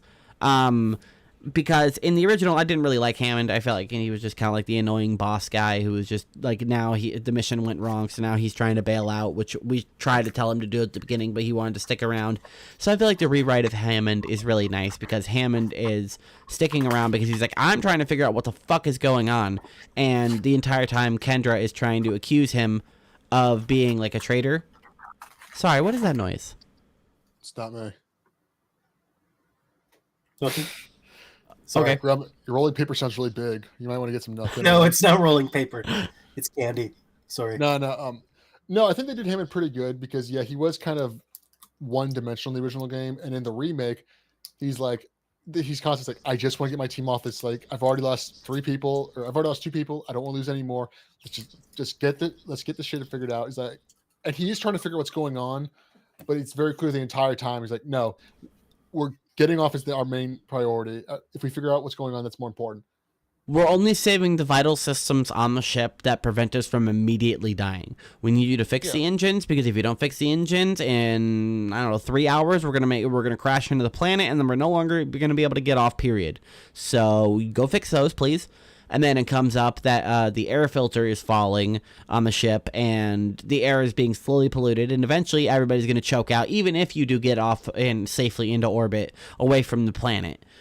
So after that, you're sent to fix that. There's just all the problems that you're solving is not because you're on a repair mission anymore. That went out the window like immediately in Chapter 2. Chapter 1 is running around figuring out what's going on, and Chapter 2 is like, okay, so we're fucked, right? I don't even say it's like Chapter 2. It's like near the end of Chapter 1 when they start realizing, oh, there's no one left. It is just us, and the ship is fucked. We need to get out of here. So they're like, go to medical, see if Nicole's there, look for the items that we need to get the rig. We're getting out as soon as possible. And then it says constantly, oh, more stuff's going south. We need to fix this now because we don't have time to, get off the ship. And Hammond's fear, again, he's supposed to be like an old school military guy where he's trying to save his squad. They tie into that with his death pretty well, because the fact that Chen gets killed immediately and then he turns into a necromorph, like haunts him the entire game. And then how he dies in the original game is kind of anticlimactic, where you just see him on the Valor for some reason, and then a brute just beats him to death. Even though he's clearly fought so many necromorphs, you think he'd be able to survive this. And in this version, because in the original game, Hammond and Kendra aren't really affected by the marker too much. Kendra's affected a little bit. They don't really talk about it with Hammond. Hammond constantly sees Chen because he sees him as he lost. It may be the first time he ever lost one of his soldiers, so to speak. Mm-hmm. So he sees, and he didn't watch Johnston get lost. You watched her explode in front of Isaac, and then Isaac didn't really talk about it. He didn't record it, so he physically watched Chen die in front of him, and then had to get rid of him the second time, effectively killing him a second time when he ejected him from the space pod. Yeah, and then somehow, some way, he gets Chen is on the pod. On the Valor, because they opened his escape pod. He's got out there, and basically they found what's the tech called? I forgot. Not the fusion coil. The singularity core. The singularity core. He sees them on there, and then again, Chen. He's like, "You're not Chen. I'm not." He's like, "I don't want you to look like Chen anymore. I'm going to kill you." And then they throw themselves into the singularity core and just evaporates the two of them, which I think is more thematically appropriate because it ties into the marker. The marker manipulates you by showing you things that will affect you. It's like Isaac sees Nicole, Kendra sees her dead brother who died, when she was a kid, and then Hammond sees Chen, who is he blames himself for his death, even though no one could have stopped it. And then later on, it's revealed that Dr. Crofts is still seeing Jacob Temple, even though she lost contact with him a while ago. And we later watch Jacob Temple get killed in front of us, so we know definitely he's not around anymore. So she's still seeing him, even though he is 100% dead. Well, no, one of the best parts is if you like scrub the area before you meet her, like I think like in chapter 3 or chapter 2, you can find the audio log of like he plays just before he dies, but the way they wrote it's like, oh no, he's definitely dead. It's like, this is like my last stand. It's like, I love you, Danica or Diana, whatever her name is. Mhm. It's like, oh, this guy's dead, and then eventually you meet Diana in the game. It's like, have you seen Jacob Temple? And you're like, Isaac kind of just dodges the question. It's like, oh, dude, no. It's like us and Isaac both know he's dead, but she doesn't. That's like a really nice like meta game there. It was a twist to me to find out he was later alive, all the way in like chapter 10 at the end of the game. Whenever you encounter Mercer for one of the last times, Jacob and him are having a argument that he's like done building things for him, presumably like a marker or some, I don't know, whatever, helping him out. He blasts him with a force gun, and then Mercer hits him with his plot armor stasis, his plot weapon stasis. Graham, were you the same as Graham's never eaten candy? I was gonna say, it makes me so mad because when he hits Isaac with that or Temple, it's like they just they can't move at all for like almost 2 full minutes. It's ridiculous. Like they don't even explain that he's got like a hyper prototype unit or anything like that. He does have a prototype unit, but all it does is do damage to you. It hurts you by overloading the like electrical currents in it. It does not give you a fucking 2-minute stasis. It doesn't give you a cheat code. What were you going to say to me Mondays? I was going to say, I was hoping, Grum, that you're just as mad as I was when that cutscene when you first meet Mercer and he freezes Isaac, and Isaac is just not moving for almost 2-3 full minutes. Yeah, I don't get why he wasn't doing some sort of slow-mo. Yeah, it's like you can make it like super slow-mo. I would have accepted that. It's like maybe he's upgraded, because at that point, Isaac's kinesis or stasis cannot be that good. So it's like, okay, maybe he's got a really high level one. It works better than this one. But no, Isaac just doesn't move, which doesn't make sense. Kinesis is not made to freeze things. It's designed to slow them down in case of emergencies. Mercer specifically doesn't freeze things because it doesn't want to kill things or break things. The only thing I can think is it like this model that he had just slowed you down so much faster than or so much more than the one that Isaac has. And that's why it wasn't moving. I would have just been happy if it just showed Isaac slowly moving, or like even like hell, if fucking Mercer took the gun out of your hand while you're frozen, I would have been fine with that. It's like then you had to pick it up or something, or in the cutscene they give it to you, just a reason why you can't fight back. That's fine. I wouldn't complain. But the important thing is Mercer gets fucked over in the remake, and I'm very happy about that. Yeah. Because Mercer is like, I guess we could consider the main antagonist of the game. Would you guys agree with that? Yeah, definitely. Other than the marker itself, but the marker is like a metaphysical. It's not a creature. It's not a beast. It's not sentient. It's not malicious. It's a machine that releases code that fucks things up. It's a weapon. I would argue that it is malicious, but it is still a weapon. It's akin to like Silent Hill in my opinion, but Silent Hill's goal is the marker itself isn't malicious. Its intent, what it does is the marker just does. It doesn't. It's not like the marker is, at least I haven't read the book, but the marker doesn't at any point it's not sitting there thinking. Well, in Dead Space 2 and a little bit in 2, but mostly in 3, like they kind of expand on the marker. It's like, oh no, it is malicious because do you care about spoilers for 3 if you haven't played it? The markers are designed by an alien species that might be extinct at this point. They're sent across the universe specifically to fuck with people. It's to ruin other species so they can go in and create necromorphs of various species, and then their planets will be consumed by said species. So it's like, but it's also implied that markers have a level of sentience to them, because if you break them apart, they still carry the same amount of code that every single piece does. So I personally still just classified as super high tech machinery, because it's not. To me, it doesn't seem like it doesn't. It's not like, even if it's doing it like in a way that's violent or on purpose, it's because it was programmed to it. It was built and programmed. No, I agree with that, but I still feel like it feels malicious. But I also obviously, I have psychological hatred of it just from playing. Hold on a second. I need to look something up because I have something I think I can touch on here. Just one second. To talk about Mercer, who is again probably the main antagonist, but there's not much to say about him. He's a doctor on the ship. He's a extremely devout unitologist, and when things start going south on the Ishimura, he becomes a fanatic and he starts experimenting on humans, trying to create it work.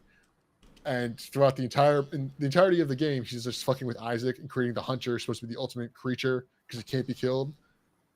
And eventually, when you defeat the hunter for good by melting him, he's like, in the original version, he doesn't know that you kill the hunter. He's like, Isaac, you are not living for much longer. I will not give myself up. And then he sacrifices himself to an infector. And the one goddamn goal I have in that entire game. I have fucked this up, and I will redo the entire final hunter fight. When he dies, if you are fast enough, you could run into the room where the infector is and kill it before it turns him. And I do that every single time because I will not let him have that win. I don't want that fucker to be happy. You got to deny him his ascension. His religion has let him down, and I fucked it up for you. So, I really like in the remake that you can still go into that room in the little corner where he does die in the original, and it's still kind of 1-to-1. But in the remake, he dies at the end of the hunter encounter after you're about to go to the shuttle. A tentacle grabs you, and on the process of grabbing you, it grabs him and the marker and squishes him. He dies technically off screen, but it's probably squished all of his internal organs there. I was a little disappointed with that. I'm happy he died, and like he just realized in that 2 seconds, like, oh, everything I did was wrong. I was fucked over. But I wish they would have showed him getting crushed, just like show him like coughing up blood, and like I would have been happy with that much. Yeah. Grubs, how do you like to murder Mercer? Well, I so many ways. I want to put him in a torture simulator, like one of those old Flash games. But speaking of the marker, real quick, I wonder if there's some parallels between the marker and the monoliths from 2001: A Space Odyssey, in that they're kind of just these things built by an alien civilization that are meant to either destroy or cause a smaller species to progress. Because have either of you seen 2001? No, unfortunately. I've seen it like a long time ago. Okay. But so basically you explain this. Basically in that the big black rectangle things, everyone's seen that scene of the monkeys looking at the big black rectangle. It essentially, you're gonna get us copyright stricken.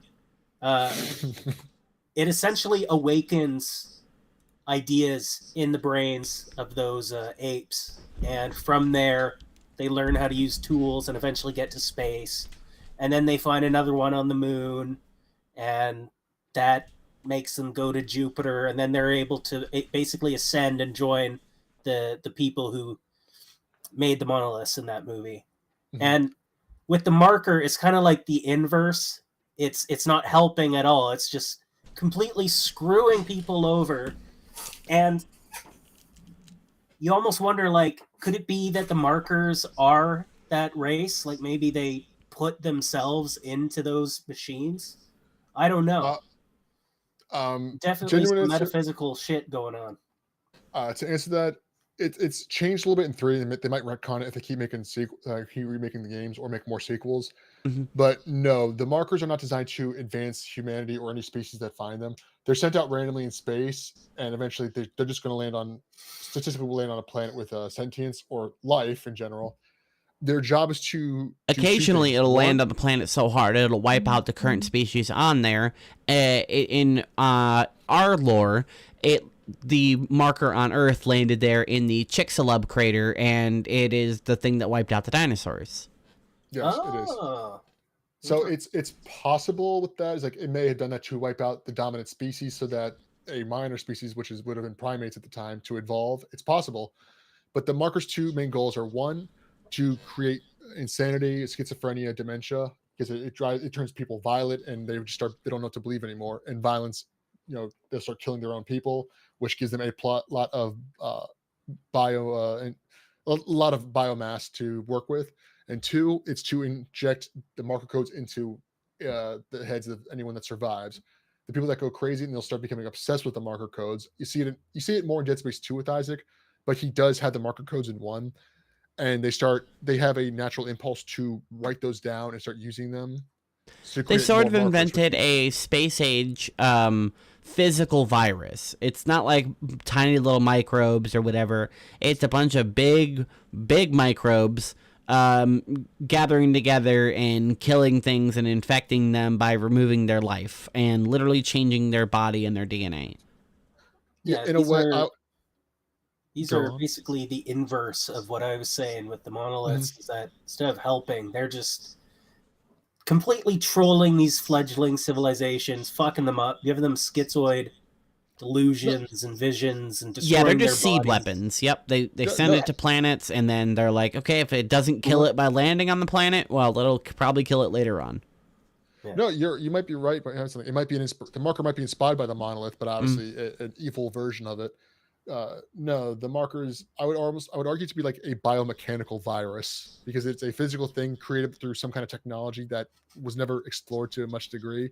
You don't get much information on the makers outside of the humans that are become makers, but like Isaac is obviously is one of them, but the markers are like you said, they're a weapon or a virus. There's some kind of in between, and they seem to have some level of thought to them, but it's only like one job. We're gonna do it over and over again. And because humanity, I think that's fun. They lean into that. It's like humanity is a more in most sci-fi, humans are kind of a eccentric species where we see something and we immediately diatribe it to or connect it to some kind of higher power or something that we can't understand, like unitology or some sort of religion or belief or thoughts process. Um, so There's a yeah, so lot in fuck Dead Mercer. Space that invokes thought, which I really like about it, just as a whole, like how things work, why things are working, what the greater plan is, like outside of things, and why Yeah, humanity is so just obsessed with it. Well, I guess that part's easy to understand. yeah, it's one of the reasons I love Dead Space so much is it combines three classes of horror, and they're all some of my favorites. You get survival horror, which is the gameplay. You get body horror, which is the necromorphs, but then it combines psychological horror on there because they do it in one, but in two it becomes much stronger. Where you start seeing things that aren't there. In three, I may have mentioned this in the first time I was on this podcast talking about Dead Space One. In three, it's very interesting when you play two-player mode with another player co-op Hmm. because Isaac and Anderson, the other player, they see things differently. They see cutscenes are differently. In some John scenes, Carver. Carver, excuse, it's been a long time since I played that game. Isaac will there's a bunch of like plastic caskets are laying around on their space station because people are dying. But because Carver has issues because his wife and son died before the events of Dead Space 3, and it was like his son's birthday, he sees giant birthday presents everywhere. That's And so cool. because Isaac is much further along with his dementia than him, he's got it under perhaps compared to most people. But because he's a high level maker, he's a very valuable person in the eyes of the markers. He starts seeing things that aren't there. Eventually he sees writing on the walls from like another infected person that's long dead. He just zones out and just starts repeating the same thing over and over again. And like Carver has to like slap him to wake him up because his brain is so fucking mashed potatoes at this point. Yeah, Isaac's not always lucid by the third game, which is nice. He's mostly lucid, but there's moments where he starts losing himself. That's when it's really bad. That he's gone at that point. There's multiple missions where Carver is like locked in his own head, getting indoctrinated by the marker, and Isaac has to like fight enemies outside of him to keep him alive because Carver just sits there for completely zoned out, which is it's not a fun moment. The protection missions are always ass. Um, so Um, do you want to talk? Go ahead. No, you go ahead. I was gonna say, did you want to mention the Nicole subplot a little bit because we mentioned earlier where there's the subplot where you start finding Nicole what she was doing the last few weeks before things went to shit, Mhm. and it's got one of my favorite changes to the game that there was because it's like there's only like one moment in the game where you have to see it where you have to walk in this one room, this office, and you see Mhm. Nicole talking on TV to Isaac, but it's their final conversation before Isaac left for the Ishimura, where they're arguing with one another. Annie mentioned this earlier, is that they get into an argument because Isaac's mom dies, and unitologists take her body because she rejoined unitology, and Isaac blames her for it, even though she was just trying to get her to help. She's like, she thought she got her out, but it didn't work because it's brainwashing. They couldn't do anything about it. and so they get into a massive argument, and then Isaac is watching this conversation happen. Isaac, the player, is watching past Isaac and past Nicole argue, and Isaac, when the thing's over, Isaac's like upset, he's like yelling, he's like, "I'm sorry," he's like, because he realizes he was wrong to blame Nicole. He was just emotional, and understandably so. Yeah, he was And just lashing out, and she took it personally, which she had the right to, but she was spending. She's again, they're just dating. They're not like it's not like a marriage or fiance. It's like they're just dating, and she was doing all this for Isaac's family. And she was also upset because she failed, and she did come to care for Isaac's mother greatly. So when she died, she lost a person important, and then the person who was closest to her blamed her for it.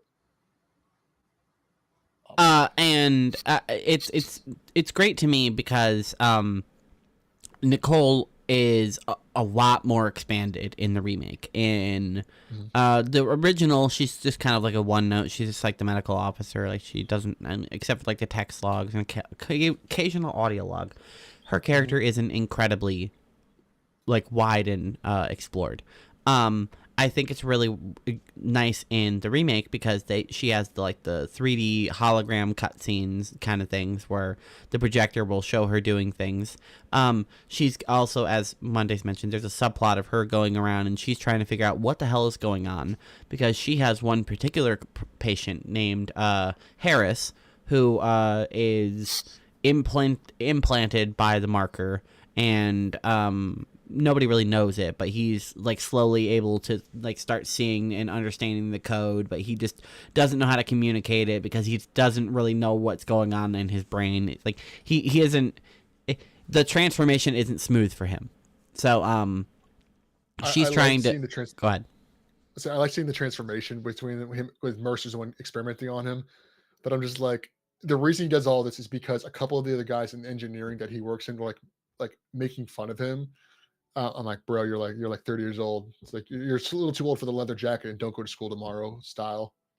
But obviously Mercer, who's a much higher ranking medical officer, is able to block Nicole and just manipulates people. It's like, oh, you're upset by this? I can make you greater using the power of the marker. Yeah, he kind of like usurps Nicole and takes over Harris's case, and then starts fucking with him mentally and then physically once he convinced Harris to kind of go along with it.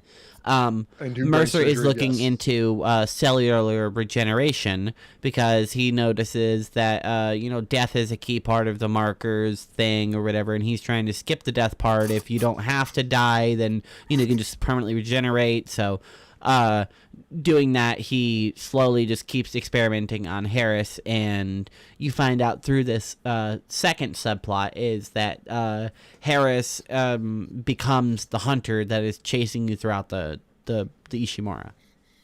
Yeah, and then if you follow that subplot, you also get a prototype stasis mod that we found, that Andy mentioned earlier, and it's one of the best things they added to the game, where it just does damage on top of your stasis abilities.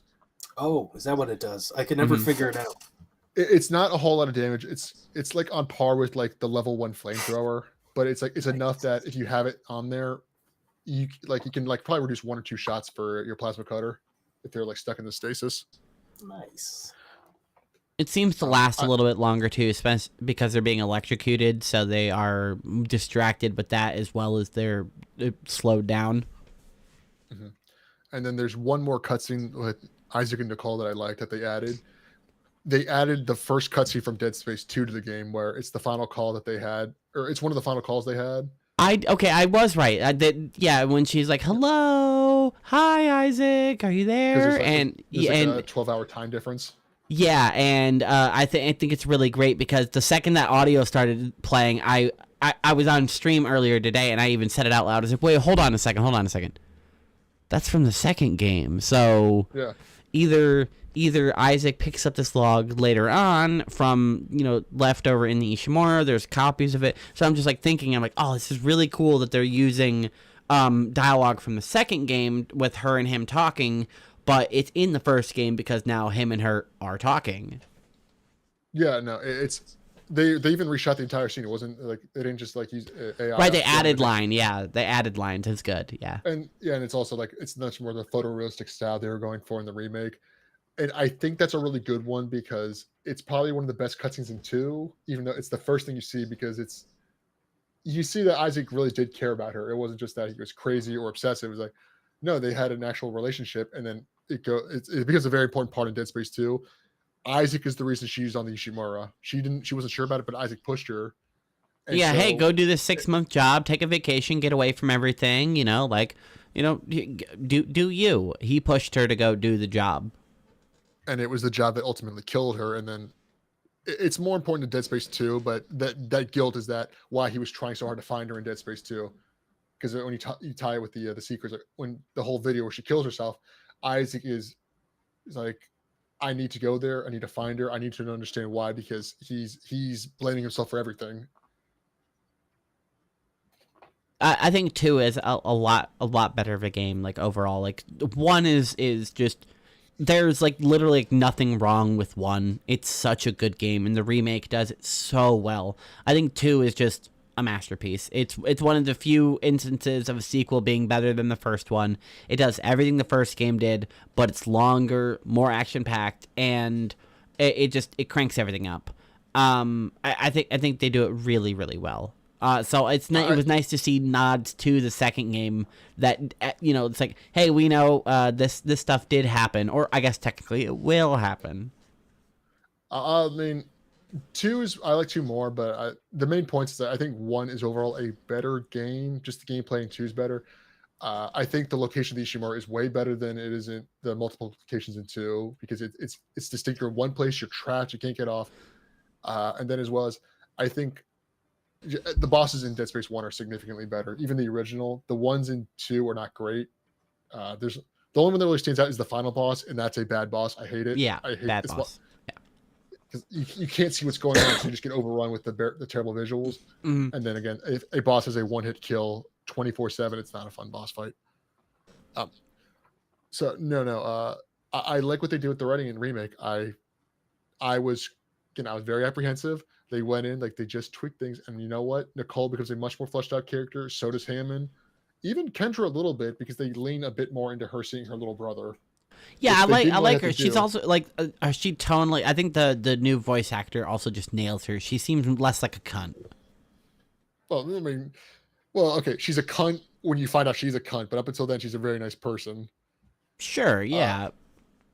Now, do we want to talk about Aegis 7? Like, we get the final section of the game? Because we Before we do, a character that was brought up by Cassius is Dr. Kine, which is the other doctor that is running around the thing. We mentioned him briefly. He's the one who accidentally killed the captain. After that, he's running around, and he ends up seeing his lost wife or daughter, I'm pretty sure his wife. And he is just as crazy as anyone else, but he's keeping enough lucidity to realize, okay, look,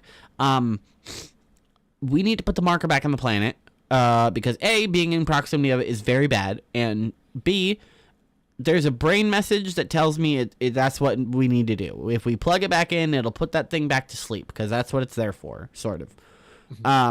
And he hires Isaac to, he convinces Isaac to take the shuttle that he just worked to plug the singularity core into, or is about to, and take the marker down to the planet. And Isaac's like, fuck, okay, well, I'm already gonna take the shuttle anyway. I might as well take the marker because it's right there. I might as well load it up. I'll fine, sure, I'll do it.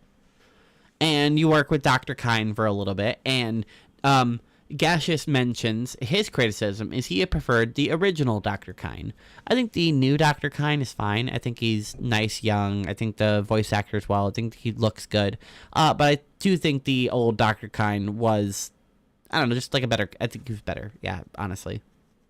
They were both fine. It's Kine surprisingly does not play a huge role. He's just a stepping stone for the main plot. I don't. Yeah, he just moves the last arc of the game. That's it. And then gets shot. Yeah. I will say this is they play it more. They kind of delve into it a little bit more. Is that again? You load up the marker. You got the shuttle. You're ready to go to Aegis 7, and then Kendra steals the ship and then shoots Kine and runs off with it. And to me, it's like the cruelest thing she could have done. It's like I'd rather have been Kine. Because she goes like, Isaac, you're smart. Could you have killed me too? Could you like shoot me with a ship gun? Could you have let me on the ship and then killed me? Could you like? I don't. It's I don't personally care. That you ended up working for the EarthGov, and that you're on some sort of secret mission to do a seek and destroy, seek and recover mission. Whatever it is, it's fine. I don't care. My girlfriend's dead, and I don't know that yet. I just want to get off. I just want to get off this ship with my girlfriend. So can her and I get on your ship before you leave and do your stupid mission? Because I only agreed to take the marker at all because this guy was blocking my way and wouldn't let me blow up this last tentacle node if I didn't agree to him. So for all intents and purposes, I lied to that guy. You killed him. Can we get out of here? But no, you're right. She's cruel, and she's like, "Bye, Isaac," and you're like, yeah, that's a you bitch. They do pump the brakes on her being infinitely evil in this one because she's like in the first game she's just like, whatever, I don't care. This one's in the remake. It's more like her goal is to take the marker and hide it, or let because even when in the first game when she traps you and is the big reveal moment, it's kind of implied that she doesn't expect you to get out. But in this one, she tells you explicitly, like, it's like, get off the planet. It's like, she's like, I'm going to hide it. It's like, it's going to be gone. She's like, again, she's just kind of abandoning you, but she's not killing you. She's giving you a chance to kind of escape. And then obviously at the very end, when she dies, for some reason, Isaac's like, no. It's like, because he's still a good guy. Like, yeah, she did double cross you, but like, in her last moment, she's like, "I'm sorry, I realize I fucked up. Can you please save me?" And at least he tries. Grum, you're the tiebreaker here. One, did she deserve it? Did you mock her at her death, or did you feel sort of bad, like because you're a good person like Annie? I mean, I think that they definitely ramped up her cuntiness like a little bit too quick at the end. So I wouldn't say she deserved it, but I felt nothing when it happened. Like, it was like, what do you expect? I think I cheered when the first time I saw her die. Yeah, I don't know if she yeah. needed to get like squished like a cockroach beneath a big shoe. Like, I mean, To be fair, of every death in that game, that's probably the most preferable one. She died probably instantly. She didn't get evaporated like Hammond.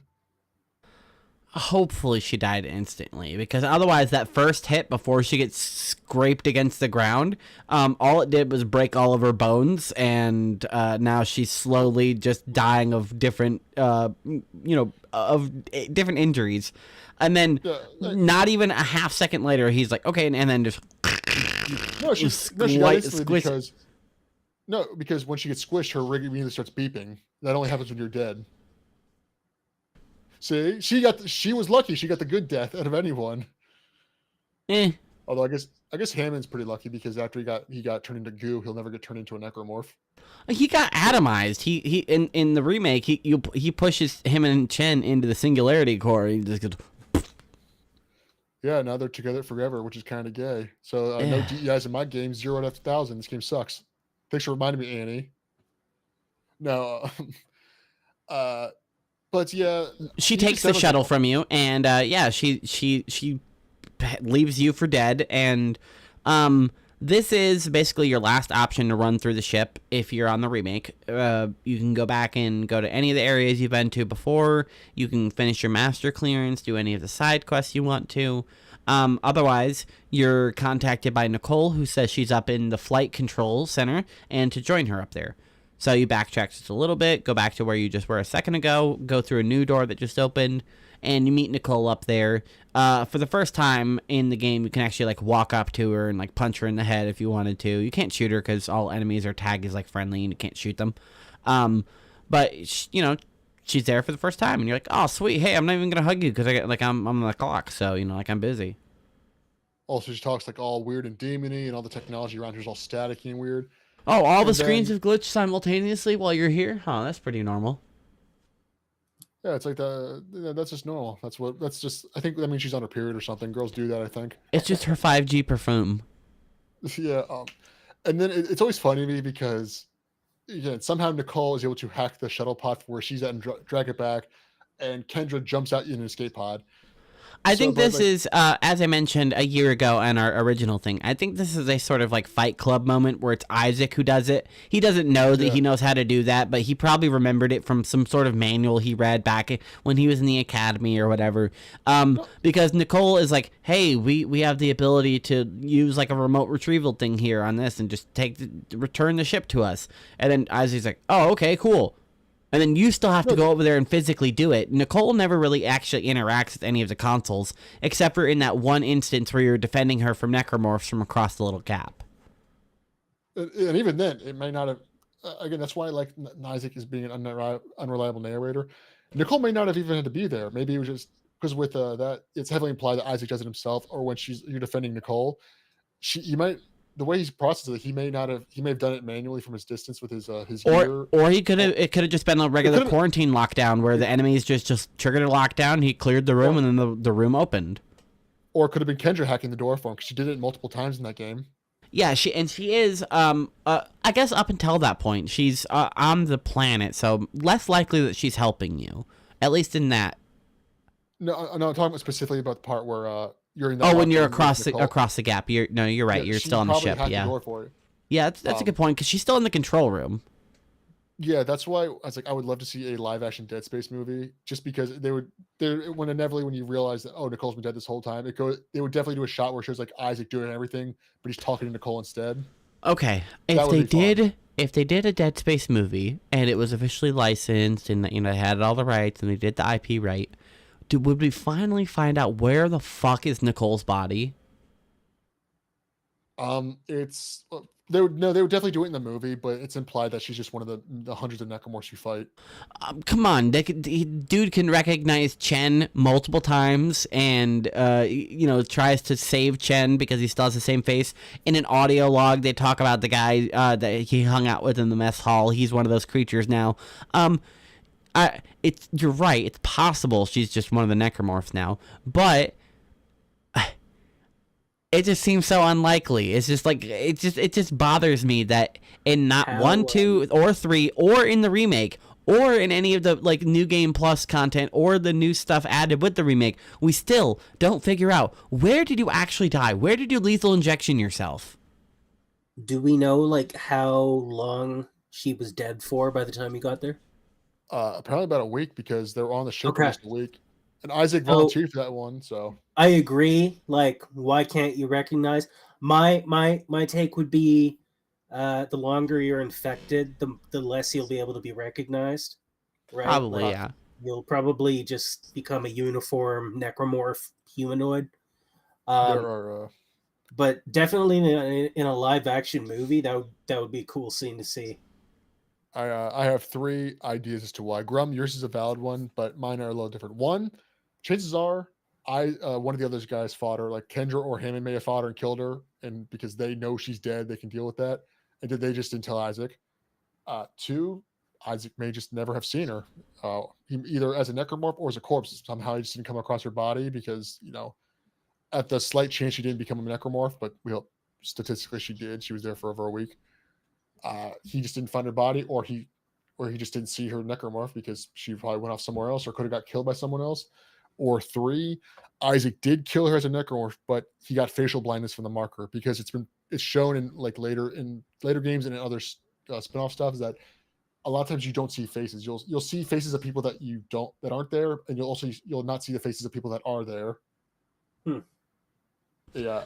I guess any of those are as plausible as the next. It's just always drove me nuts that we just never see Nicole's body. I think they did that for like just the one solace Isaac gets is that it's the players, like she doesn't become a necromorph. She just dies, and she dies in probably the most peaceful way possible in that situation. So it's awful, but she got the best outcome she could have gotten. I think probably the best case scenario for her corpse is she just melts into some goop on the floor. Well, again, she may not have changed because it's there's lots of dead corpses there that have been there for a while. More often than not, a corpse will turn into a necromorph, but it's kind of a luck of a draw. It just kind of depends on how well what left of your brainstem kind of vibes with it. If you're there for years, eventually, yeah, you will turn to goo, but there's also not enough research done and logged to see how the marker sends its like signal of what it is conducted with, what transits and resists it. So it's really hard to figure that part out, because as far as we know, like on paper, the signal is just magic. What I do know is that the marker signal is that it doesn't affect living tissue in the mutation way, but necrotized tissue, a corpse it can mutate to a degree, but it takes much longer, and that's why it creates infectors, because they take longer to make than a normal slasher or lurker, but they can quickly mutate, and then if they don't do that, they'll just turn them into goo for their the biomass around the ship. Sorry to nerd out on you guys. No, that's fine. I didn't know. This will be the only time you ever hear me be this smart about anything. So yes, if they made a Dead Space movie, I would love to see them like do the shots where Isaac thinks he's talking to Cole, but he's actually just kind of wandering around. Hell, there's a chance he might have just been talking to Necromorphs, statistically speaking. He was probably just talking to that audio log. He would probably just pop it up in his thing and just talk to her. One of the recordings that he has of her. And that being said, it's probably the original big twist of Dead Space is the audio log, which I still think they do pretty good. We're almost there. So you actually you get to the shuttle. No, you're good. I just don't want to jump ahead before any juicy parts on the planet. You finally touch down on Aegis 7 after you call the spaceship back using the technique that Nicole tells you how to do or reminds you how to do, and then Daniels panics, so she hits the ejector pod on the shuttle that she took, and now you have the shuttle to yourself with the marker on it. Nice. Mm-hmm. You pretty much won. This is literally now your actual last option to do anything else. Otherwise, if you get on that ship, it even warns you. Point of no return. Chapter 12 starts, and you land on Aegis 7 with Nicole, and she says, "Hey, help me unload this thing, and we're gonna make it whole. We're gonna put it on the pedestal, and everything's gonna be a-okay." This part is kind of like an escort quest, but not really. It's more like a payload. Each 7 is like almost 1-to-1 for Dead Space 1's original version.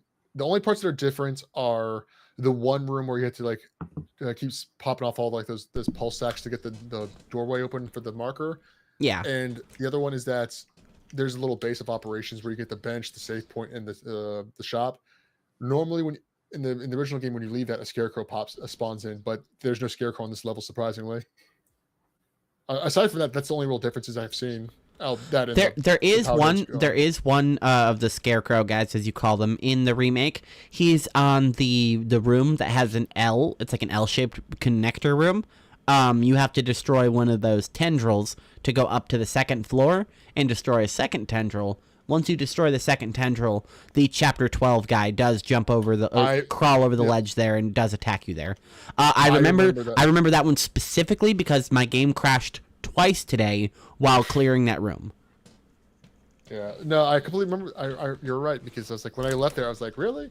Because I hate fighting the scarecrows. They're probably the most frustrating enemy in the game because there's no. No matter what you do, it's 2 shots of any weapon instead of like maximizing it. Unless you hand cannon, but even then, you still have to kill all of the minions that he turns into. And even though the minions have the best kill in the insta kill from the game with where it rips your head off. But, yeah, we highlighted that last year on the episode. We made sure to pull that up. I really wish I would have captured footage of it, but since I'm playing on Impossible, I didn't want to risk it just for footage. No, if you got it, you would have definitely like had to reset the entire game. But again, I hate fighting the scarecrows. They're probably the most frustrating enemy. But when I didn't see one, I was like, "Oh man!" I felt like something was taken away from me. It's like I wanna. It's the coolest enemy in the game, though. It's the problem with it. It's a love-hate relationship with me. I don't know about you, Grum, but it's like the little head one's cool because it gets that cool quick kill, but the spider ones are annoying to me. All they do way too much damage. They do like typically a whole health bar just for like hitting them with their tiny little arms. The only way I found to deal with them effectively is to just hit them repeatedly with the force gun until the whole crowd's dead. I just stasis and chopper or use the grenade launcher to wipe them all out in one shot. Ooh, grenade launcher would help, yeah. But again, that's one of those moments where like I wish I had a slot for the flamethrower, but I just don't want to drop the chopper or the line gun. So I'll lose the 50 ammo and just hit him with the grenade launcher. No, Aegis 7 is a very interesting one because again, it's a very bizarre one. It's like it's the most linear level in the entire game. Yeah, Literally, it's just a couple of hallways with a couple of turns, and it's just a couple combat scenarios. It's very, very simple. And then you fight some brutes, and that's fun, but it's not nothing. Talking about Aegis 7 did remind me. You get the wall guys, the one that keeps spawning like the little baby tentacle things. Hmm.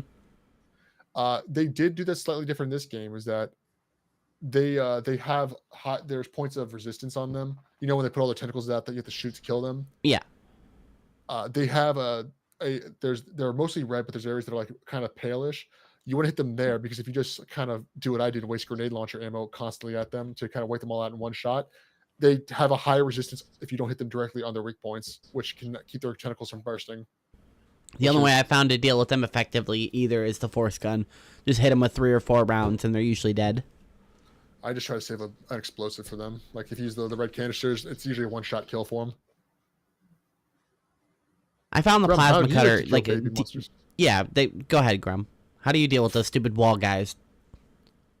I usually take the plasma cutter and I just shoot their tentacles. I feel like that's effective, but it takes a long time sometimes. Or I just, I like to usually stasis them. So that way it's just trivial. But also just, shooting a red barrel or whatever at them. It's the best. Plus they scream when they die, and it's very satisfying because I fucking hate those things. Yeah, the wall guy scream from the first game is definitely one of the things I remember the most. Hey, look at me. My life is a living hell. I can never die from this. Get over yourself, man. You're an adult. Get over it, pussy. Yeah. Oh, you got immortality, but not in the way you wanted. Ooh. You think your life's hard? Have you ever been a woman for a day? Yeah, didn't think so, pal. Try being a white girl in America. And just constantly shitting out babies a couple of seconds and having the babies attack everyone around you. Because you won't raise them. Period. More DEI propaganda. I fucking knew it. Yeah. Fucking bullshit game. Fuck you, EA. Sadly, for the climax of the game, there's not a whole lot going on here in this section, like, at all. You're slowly interacting with consoles and moving the marker as Nicole is just kind of fucking off and not really doing anything. It would be a perfect part of a game to match earlier in the game, where she could be on the other side of the room every time that you are, and, just be kind of walking around and hiding behind security panels or I don't know. It just becomes, like, just a shooting gallery. You just run through and you're like, another room. Okay, another room. Oh, the power's off in this room. Great. It's this is something I just wrote my most recent playthrough. The original game always bugged me a little bit on Aegis 7 because there wasn't many, but there were Twitchers on the planet, and it always bothered me because, like, no, there shouldn't be any Twitchers on this planet because the Valorant was nowhere near it. Was never laid on Aegis 7, and then Ishimura was never down there, and there's no Twitchers on the shuttle, so it always bothered me. So why are they down there? Because they couldn't make the jump; they would have burned up on reentry. Yeah, unless they were like on the ship with you. Like, yeah, exactly. How did they get down there? That's a good question. And the remake, the remake has every enemy type in it except for the Twitchers. That's the only one that's not present because they realized it made no sense to have them there. Interesting. It's just a little attention to detail. I'm like, in theory, they could have just had a different version of the Twitcher instead of having them have Valor armor. They could have just had like regular engineering armor, but they would have had to have a second model of that enemy then. Yeah, but doing that would have kind of fucked up the flow of the gameplay because if they did that, there would have been a lot more just in general. They would have introduced them much earlier because there are engineers on Ishimura before them that probably had it. Maybe the hive mind didn't learn how to do it yet. I don't know. It's just this weird sacrifice. They're like, you know what? We'll just cut them out entirely so we kind of make the story sort of make sense, right? As well as like some consistency. With that, it pretty much brings the rest of this chapter to a close. You reach the outside bit after going through all the little shipping areas where they've been mining through the walls of the planet to make a, essentially a cargo, conveyor belt. And after you get the marker outside, in the remake, you gotta clear some more tendrils, fight a couple of people, and move the marker a little bit further. So, there unfortunately isn't like even a lot to do. There's not like a bunch of new audio logs. There's not a whole lot going on the planet. I think the most noticeable one is one in the last room where it tells a medical log basically of how one of the people became one of the flying bat guys. It's a very visceral log explaining how he slowly over days became this horrifying broken up creature and started becoming something else. Yeah, that's a bit different because unlike all the other ones where the most like slashers or lurkers, bones start jutting out of them, growing, mutating their limbs. The infectors, they turn into goo just like the other ones, and except they don't go all the way. Their bones are still in there, and they just slowly reform into an infector. It's probably the most gruesome of all of them because like they're like halfway to the biomass that everyone else sees, but still kind of keeping a body shape, kind of like the Blob and like the old movie The Blob. Yeah, it's pretty awful. I think it's really nice that in it's either Kynes or Mercer's like office at work, not their personal office. It has one of those creatures splayed open, and like they're doing a autopsy on it to figure out what it is, what this sac does, what that thing does. I think the remake has a lot of really nice like notes and things on the walls, giving you more information about the lore. Yeah.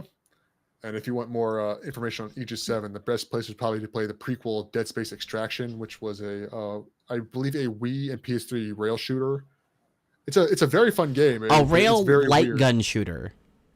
Yeah. It's a very weird game, but it's fun because you talk about the game starts with you playing as a random employee, like one of the mining workers on Aegis 7, and your shit just goes south because obviously the mining workers get hit by it much faster than the people in the Ishimura. And it starts and ends with them finding the marker, and then that's just the intro. It's so fucking good. I'm not gonna say anything else because it's a really good story. Unfortunately, there's also not much more to this story either, unless you go through a lot of the side quests and dive more into what's going on into the story, but it would take away from the audience if they decide to go play with it. So we'll start wrapping up as we're approaching 3 hours.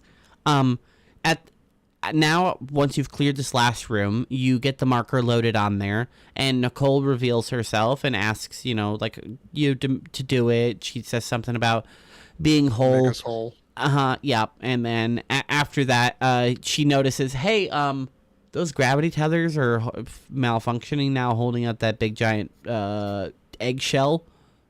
So we got to do something about that. And Isaac's like, I'll just go restart the tethers. No big deal. It's fine. Cool. You run over to a little bunker and start to do that, and the bunker closes, and Kendra comes and reveals herself holding Nicole at gunpoint, and Isaac's like, come on, what are you doing? Leave her alone. And Kendra at this point kind of has dropped all sorts of notion of being like, all right, Isaac, I was humoring you before because it was advantageous to me because you hadn't snapped yet. But hey, this isn't who you think it is. Take that video that you played at the beginning of the game and actually watch all of it. Which is very similar to the first game, except the whole scenario plays out a little bit differently. If you're expecting it to be a one-to-one of the original Dead Space, it's not. Not only is her call different, she ends herself in the same way with the lethal injection, at least, but her tone, her dialogue, her everything about what she's saying is a lot different than in the original game. And after she finally kills herself and Isaac kind of accepts it that, oh, fuck, she's dead. I've been talking to a ghost. Shit. The woman in front of you, the Nicole that is being held at gunpoint, is either a really convincing acting job by Daniels and is holding nothing and is just tricking you, or the great twist of the game that I'm just not expecting because A, this character didn't exist in the original game, and B, I was expecting them to just be gone at this point. Don't know why. You don't see a body. You don't know for sure that they're gone. So, her face kind of like morph twists, kind of like Mr. Swirl, and then it's revealed that Nicole, at least the Nicole we've been interacting with, has been Dr. Cross. And she has been simultaneously hallucinating this whole time At least that we've been interacting. We don't know how long because Isaac's an unreliable narrator and Daniels doesn't tell us. It's revealed that Cross thinks that we're Jacob Temple, who recently just got killed by Mercer, and we think that she is Nicole, who killed herself over a week ago.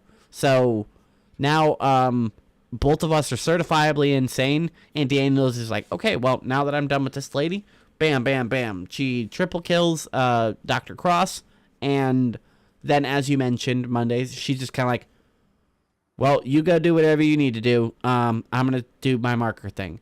And you kind of get separated because now you're in this little glass bunker, and there's no way to get outside of it after the door locked, apparently.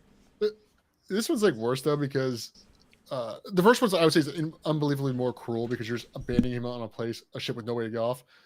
But in the second one, it's like she's kind of like, oh, I'm kind of giving you mercy. So I'm not going to kill you. It's like he's got like an hour, maybe 2 tops before he dies. There's no escaping this. Like if he somehow lives on this. Yeah, it's not an adamantium indestructanium vault. Like it's just a glass little control center. Well, she knows that he'll be able to escape from that, but she's just trying to slow him down enough to grab the shuttle and get off the planet with the marker, which I'm also looking at like there's no way she would have survived. If let's say she didn't, Isaac did it in the way and she drove off with it, the marker would have fucking drove her in crazy until the point where she crashed or just ended up offing herself in the ship. It's not a great plan on her part. She's with like what maybe 100 feet away from it the entire time, not even that much. It's like no, she's not going to make that trip. Yeah, that's a good point. She would have to get it offloaded off of that little shuttle really quick because that proximity is really going to fuck with her. Yeah, but no, I mentioned in the very beginning of this, the cross moment is such a good twist. Also, like again, recontextualizes. We mentioned like in the original game, Nicole's just on the other side of that one platform where you're defending her. She just does it. Well, if now there's a physical body there with Cross doing it for you, you could think that you're Jacob Temple. It makes sense, and it's enough to. I was genuinely shocked the first time I played this game. I was like, okay, comes the fun little twist. Nicole's dead. Oh my God, that was a real person. And then, left retrospectively, it's like, Isaac, that's kind of fucked up. You left this planet, you left the ship thinking that you just ditched Cross on the Ishimura. That's a good point. Like I said, we never found her body. So she just stopped contacting us over the radio. And then it's like, okay, well. She's probably dead, but yeah, they followed the one rule that I hate, that I really love. And so it's like, don't kill someone off screen. Mercer was close enough, so I'll give it a pass. But like Daniel Cross just stopped showing up. It's like, no, don't kill her off screen. Show her, dying, which she did, unfortunately. They just used our own kind of focus on the narrative against us, which I really appreciate. That is how you do a remake. You keep the same story beats, you add in some extra flavor for big fans and for new people, and then whenever your audience thinks, oh, I know what's about to happen, you're like, no you don't. That new stuff we added in, it interacts with the story in a clever way, and now we can change the narrative just a little bit.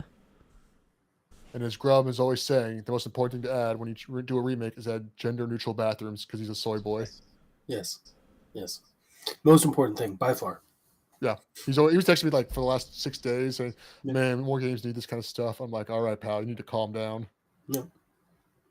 Pillar of Autumn and Halo, there's no gender-neutral bathrooms. It's a problem. You know what? You're right. We need to do an hour-long retrospective on the history of gaming bathrooms. And he's just sitting here staring. I was like, I shouldn't have invited these two. No, you two actually have been wonderful, and I appreciate you two filling in for Dylan. Thank you so much. We're going to start wrapping up, as the game has pretty much wrapped up, except for the very last part. You do get out of that little glass thing. You go through some back hallways and get back to the room that had a shop and a bench that you explored probably at the beginning once you landed on Aegis 7. It had a save station. It's where you found the battery to keep going, and you come out that door from the other side, and it is the last time you can shop, save, buy, move things. If you want to start a new game plus, make sure that you move things into your bank vault, because you don't carry over items that you're holding. You just carry over things in the bank. So it's important to make sure that you do that if you're going to now. And the final boss is about 10 steps away from that exact room. Yep, so you walk out of there, walk right around the corner where you got attacked a little bit ago by an acid guy, and after you walk around that corner, Daniels is trying to get onto the ship. She's already loaded the marker up, and then the guy, or she started to, I don't know, because the marker's not on there when you leave with it. She started to load up the marker, and then she gets hit by the tentacle from the creature that comes over the side. It showed to us very earlier on, I don't know exactly what chapter, but you're given a picture of the hive mind on the planet. It's just this big, huge amalgamation of flesh, and I don't know, it's basically just like a big worm. And it comes out of the hole that the planet has been cracked open with, and it kills Daniels, and then the boss fight starts. Now, Grum was here whenever I did this boss fight on stream, and even though I was ready mentally, and I was ready with like ammo and health, I got rid of some health that I probably shouldn't have, but I knew like if I didn't, I wouldn't have kept it on my New Game Plus, and I probably would still want it. So I got rid of a handful of health packs, and then I was like, okay, I'm ready. And it turns out that the boss fight is also one of the things that was changed, thankfully, because in the original, the boss fight is as simple as running left and right, dodging the tentacles, shooting its little weak spots, and then till the last part of the boss fight where you're held upside down, you shoot one more weak spot or two, and then you win. Pretty easy.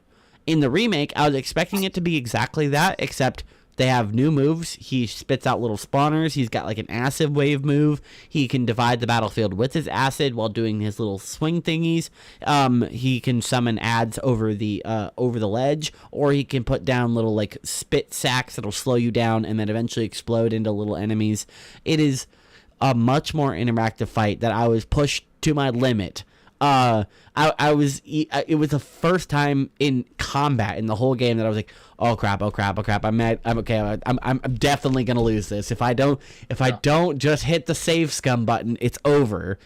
If it wasn't for Grum in the chat being like, no, you got this, it's fine. Nah, you're good. You have enough health packs. Genuinely, the hardest part about that fight is those green like acid walls. Those things, if you get your timing wrong, they can fuck you up. It's even worse. It's like if you get the timing right, but then you end up on the wrong side because it's rarely in the dead center. It's always on one side more. So you either have a good amount of room to move or very little. So you have to get it. You have to just time it just right so you don't get squished. You got to try to bait them. The only reason I died to it once was you want to have one gun with a lot of like long range ammo, like probably the plasma cutter, and probably the pulse rifle would be good for this too. Because trying to hit the weak spots with the force gun or even the Ripper, it's a pain in the ass. But the fight's not too bad. You get so many stasis packs from it. I probably went into New Game Plus with like 14 of those things. And it's a good fight overall. I really liked it. It feels close enough to the original one that I had no real complaints. It feels like they spawn less because I remember in the original version, they would spawn the fat slashers, which I always call the pregnants, where it just feels like a bit of just a nuisance instead of anything. Where if you shoot them wrong, they spawn a bunch of those little guys. That's free damage unless you have a flamethrower. Which it's also free damage and also basically turns off your gun because you can't actually like shoot while they're eating your back. You have to like shake them off. Yeah, and if they hold you in place, that just means you're gonna get stomped by the hive mind, and it's probably. In Impossible, there's probably an insta-kill. I don't think I saw any of the little pregnant guys in the remake, but I don't remember. Maybe I just had good RNG. I don't know. No, there's a handful of them that are confirmed to be. There's like 5 of them that are definitely going to spawn there, but I don't think those are RNG ones. I think they're only specifically the boss fight. Boss fight? No, I thought you were like in the actual game because there's like. Oh, I was talking about the boss fight. Yeah, I didn't see it in the boss fight either. They may have dropped those entirely. Yeah, because good. It's that'd be kind of an unfair enemy to. It's an unfair enemy to drop in that fight. Yeah, because they put like if they had the acid shooting enemies, that'd be fine because they hurt you, do a lot of damage, and then slow you for a little bit. But they don't actually like stun you like the little eater guys do. They eat through your health real fast. Yeah, they do way too much like chip damage. Once you finally fell the creature to its like last stage, it'll pick you up and do like one of those scripted fights where you're grabbed by a tentacle, and your controls are pretty much fucked up. They're either outright inverted or they're just completely out of whack because Isaac can't aim while upside down and taking It's also damage. shaking you too. Yeah, it's literally shaking you too while it's moving you. So there's a lot going on as you're moving towards it. It has 1 or 2 weak points left, and hopefully you saved ammo and you saved a decent gun to be ready for it. And once you do, you kill its last thing. It drops you to the ground, and then it drops to the ground. And in the remake, it spits out a bunch of acid all over the place, and it's just like a nice like blood effect, but it's not blood, and it's quite nice. I think just kind of hitting the ground, it was kind of nice. You get slimed. That inverted moment they make much easier in the remake because in the original version, it has 5 weak points that I think you have to take them all out. In this one, it's like I think 1, maybe 2 of them. It's like it's supposed to be the last legs. It's like they're like, look, we know everyone hates that part, but we got to leave it in for the old heads that want to keep it in. So we'll make it as easy as possible, but it's not just a walk in the park. You have to try to beat this part. I did it with the force gun. It was so close. It was difficult. The force gun has a lot more range than it looks like it does because the like effect of it kicking up dust falls off before the actual concussive wave, and since there's dust usually, you can't see how far the wave is going. It's a very good boss. It's a little bit different, but I would say for the most part, I really have no complaints. I think they probably made a better boss. It's probably the best Dead Space boss in the series now. Yeah, it's definitely really, really good. There's no complaints from it. I really liked how they reworked it, but they kept it the same. They just added new mechanics. It was basically just like a new difficulty version of the boss. They didn't do anything that I wasn't expecting, but the fact that I was expecting anything to be different was the curveball. I was expecting, like I said, just walk left and right, shoot it, boss is over. I'm glad it was different. I even remember at the end of it audibly applauding Motive. I was like, good job, Motive. You made me fucking actually sweat and panic there. You made me fucking doubt myself and actually gave me a sense of accomplishment because I just fucking beat Impossible Mode. It's funny because like all these horror game remakes are doing pretty good. Even people talk about the Silent Hill 2 remake. Bluebird is finally one in a row. That's a pretty big record for them for one good game. Dead Space came out good. Resident Evil's been doing good, except for 3 remake. That was kind of a terrible remake, unfortunately. I'm very happy we're in this current era of we're getting good horror games again, like AAA ones. Even though I'm not a big fan of AAA games to begin with, because I love survival horror, but it's not a very popular franchise until Resident Evil 2 took the chance to remake itself. I like the inventory management aspect of it. I think that's a really good thing that Resident Evil particularly does well. You have to be very weary on when you use things. Yeah, no, and Dead Space is just we're gonna do Resident Evil 4, but lean into that kind of style, and I think they do a very good job of taking the Resident Evil identity, but still making sure it's its own thing. Where it's like we're gonna take what we want, but we're gonna do an entirely different concept. But yeah, so long story short, I like Resident Evil and Dead Space a lot. I love them both. To wrap up now the episode, we always like to hit two closing segments. One, Grum, what was your favorite part of the Dead Space remake? Well, definitely my favorite area was the Valor. Just seeing like all the engines and mechanics and just the gameplay of that area, I thought was very fun. But my favorite thing probably would be the actual combat, using all the different weapons, juggling between them. I think it's a very good system. Also, the atmosphere, the lighting, it's all fantastic. I think the weapons is a really good thing. Dead Space is known for its weapons because all of them are things Isaac found and scrounged and was lucky enough to get a gun. He was like, if this doesn't have a grenade launcher, I'd rather not have it. So it's nice. I think that's a good pick. What about you, Mondays? What would you say is your favorite part of a Dead Space remake? If I'm gonna break it down, my favorite story change would probably be the again, you get the Nicole subplot, or again, obviously Diana Cross moment where he's like, that's a twist that no one saw coming. But if I say my favorite thing is that this is gonna sound like an insult. It feels like a really high-end mod someone made where they took all the mechanics from Dead Space 2 and put them into one. That's actually a good compliment. No, I think that because it makes it feel like it was made by fans who were like, okay, so I really like the first game, but The kinesis, you get to use kinesis bet more frequently. Stasis is more valuable as a weapon. Uh, your movement, it feels a little bit more smoothly just in general. And we didn't talk about this, but one of the biggest changes they did was that you get every gun in this game. You don't have to buy you don't need schematics, you don't need to buy them. You find every gun as long as you look for it. There's like two that are kind of off the beaten path, which is like the force gun and the contact beam. Mhm. But they give them to you, which is why they had the upgrade system, so that you kind of have to work for it to max them out more. I like finding the contact beam because it's hidden pretty well. Yeah, but even if you don't like those guns, it's the fact that you don't have to think about spending, up to like 30,000 credits on them, when you could spend that on a pulse or sometimes ammo, armor, or health, or even power nodes. Most importantly, power nodes. Yeah, I think that's a really nice quality of life, is that you don't have to waste money on the guns, and then if you don't like them later, have to sell them.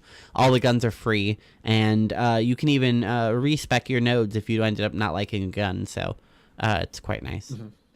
Can I add something? Of course. I really liked the armor and how you saw Isaac get bigger and bulkier throughout the game, and the upgrades. That was just great. Because it stops being engineering equipment eventually. Because the first suit you have is mostly just like a leather jumpsuit. Then he's got some armor, and then by the end of it, I think it's like technically like engineering suits for like very dangerous locations. It's not something a normal guy would wear, which it's very satisfying. It's a bit bulkier than the original game's level 5 suit. I like it. I really like the level 5, and then the level 6 armor, which is the Valor armor, is just fantastic in the remake. It looks so good, and it has a nice subtle effect that if you are killing and covered in blood, the eyes on the armor will change red and then slowly fade as your armor gets killed or cleaned. I think it's just really nice. I think the armor sets are really well done, except for the armor set for beating impossible mode. Unfortunately, it's just basically a silver version of the armor, and you have red lights like Carver instead of blue. Problem is, the skin is locked at the tier 3 armor, which is fortunately my favorite set of the armor, because Isaac's right arm is all armored up and the left arm doesn't have anything on it. So this is like your magic arm, and then this is your beating and shooting arm. So I think it's just like nice stylistically. But it would be nicer if I could have the tier 5 armor with the silver color, or even the tier 6 armor with the silver coloring and the red lights on it. I think it would just be cooler if it was a more widely applied skin. But beating impossible mode still gives you the hand cannon, so either way, I think it's worth beating. If you don't like the higher level suits, what the remake does something pretty cool is that you get the legacy suit, which just locks you into the level 5 suit from Dead Space 1, but you have all the stats of your current highest suit in your inventory. So if you don't like what the others look like, you are locked into one specific style, even if it's like the ugly, like impossible mode suit. I like the legacy suit. I think that it has nice.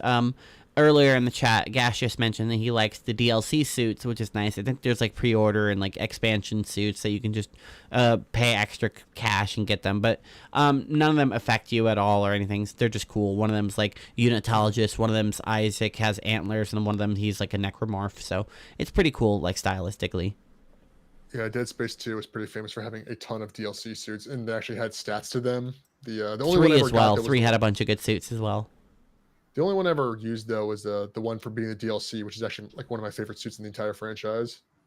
Which the DLC was a kind of a bummer because it was so interesting, and they never followed up on it ever again, because there's guys with psychic powers that aren't necromorphs. Yeah. One day I'll play that. I haven't played either of the DLCs from 2 or 3.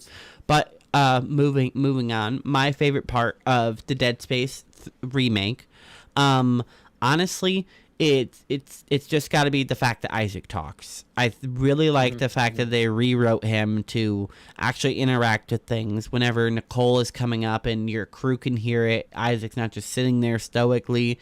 He's actually giving input on how to repair things. He's coming up with situations on the fly. He's cussing a lot. He's screaming because he's pissed off, and he's in a nightmarish hellscape. So all of his composure is just fucked out the window. I think it's just simply the fact that Isaac is Isaac in the first game, because in Dead Space 1, he was just a silent protagonist who had like a story going on around him, and it wasn't done in the true silent protagonist where you're just like a nameless guy, create a character with no name and you go on this mission. The fact that you're constantly tied to Nicole and what's going on with Nicole the whole time makes it so even in the first game that you're not talking, you're nobody, you're still Isaac Clarke. And then the second and third game they flesh out his character so much. It was really nice to me as a fan that they went back and they wrote lines for him that fit with the original lines and then rewrote the original lines a little bit to make the characters feel a lot more like, you know, hey, we're doing this job together and we don't really like or trust each other, but if we don't put our shit together or our shit to side, we're going to die together. So I think that's my answer. It's Isaac Clarke being voice acted. Yeah. Plus, in the original game, the fact that Isaac doesn't speak at all, it makes him look like a psychopath because sometimes people are just getting slaughtered in front of him. He just stares at them like without saying anything. Yeah. It's like that. Look, I get it, but you are capable of yelling. A lot of times, there's people that just get like their heads blown off, or like that lady just slits her own throat. Isaac just stares at her when we all know he's capable of screaming. Like some kind of noise, man. They make sure to make him comment or like get freaked out by certain things in the remake. All right, well, again, I want to thank you both for joining me. The last thing we always get out of the way is plugs. So, Grum, thank you for joining. Tell everyone where they can find you and what they're up to, or what you're up to whenever they find you. You can find me at Grum TV at youtube.com. And lately, I've just been live streaming, doing hang streams. I'm working towards doing a proper show. I just don't have the time to set it up right now, but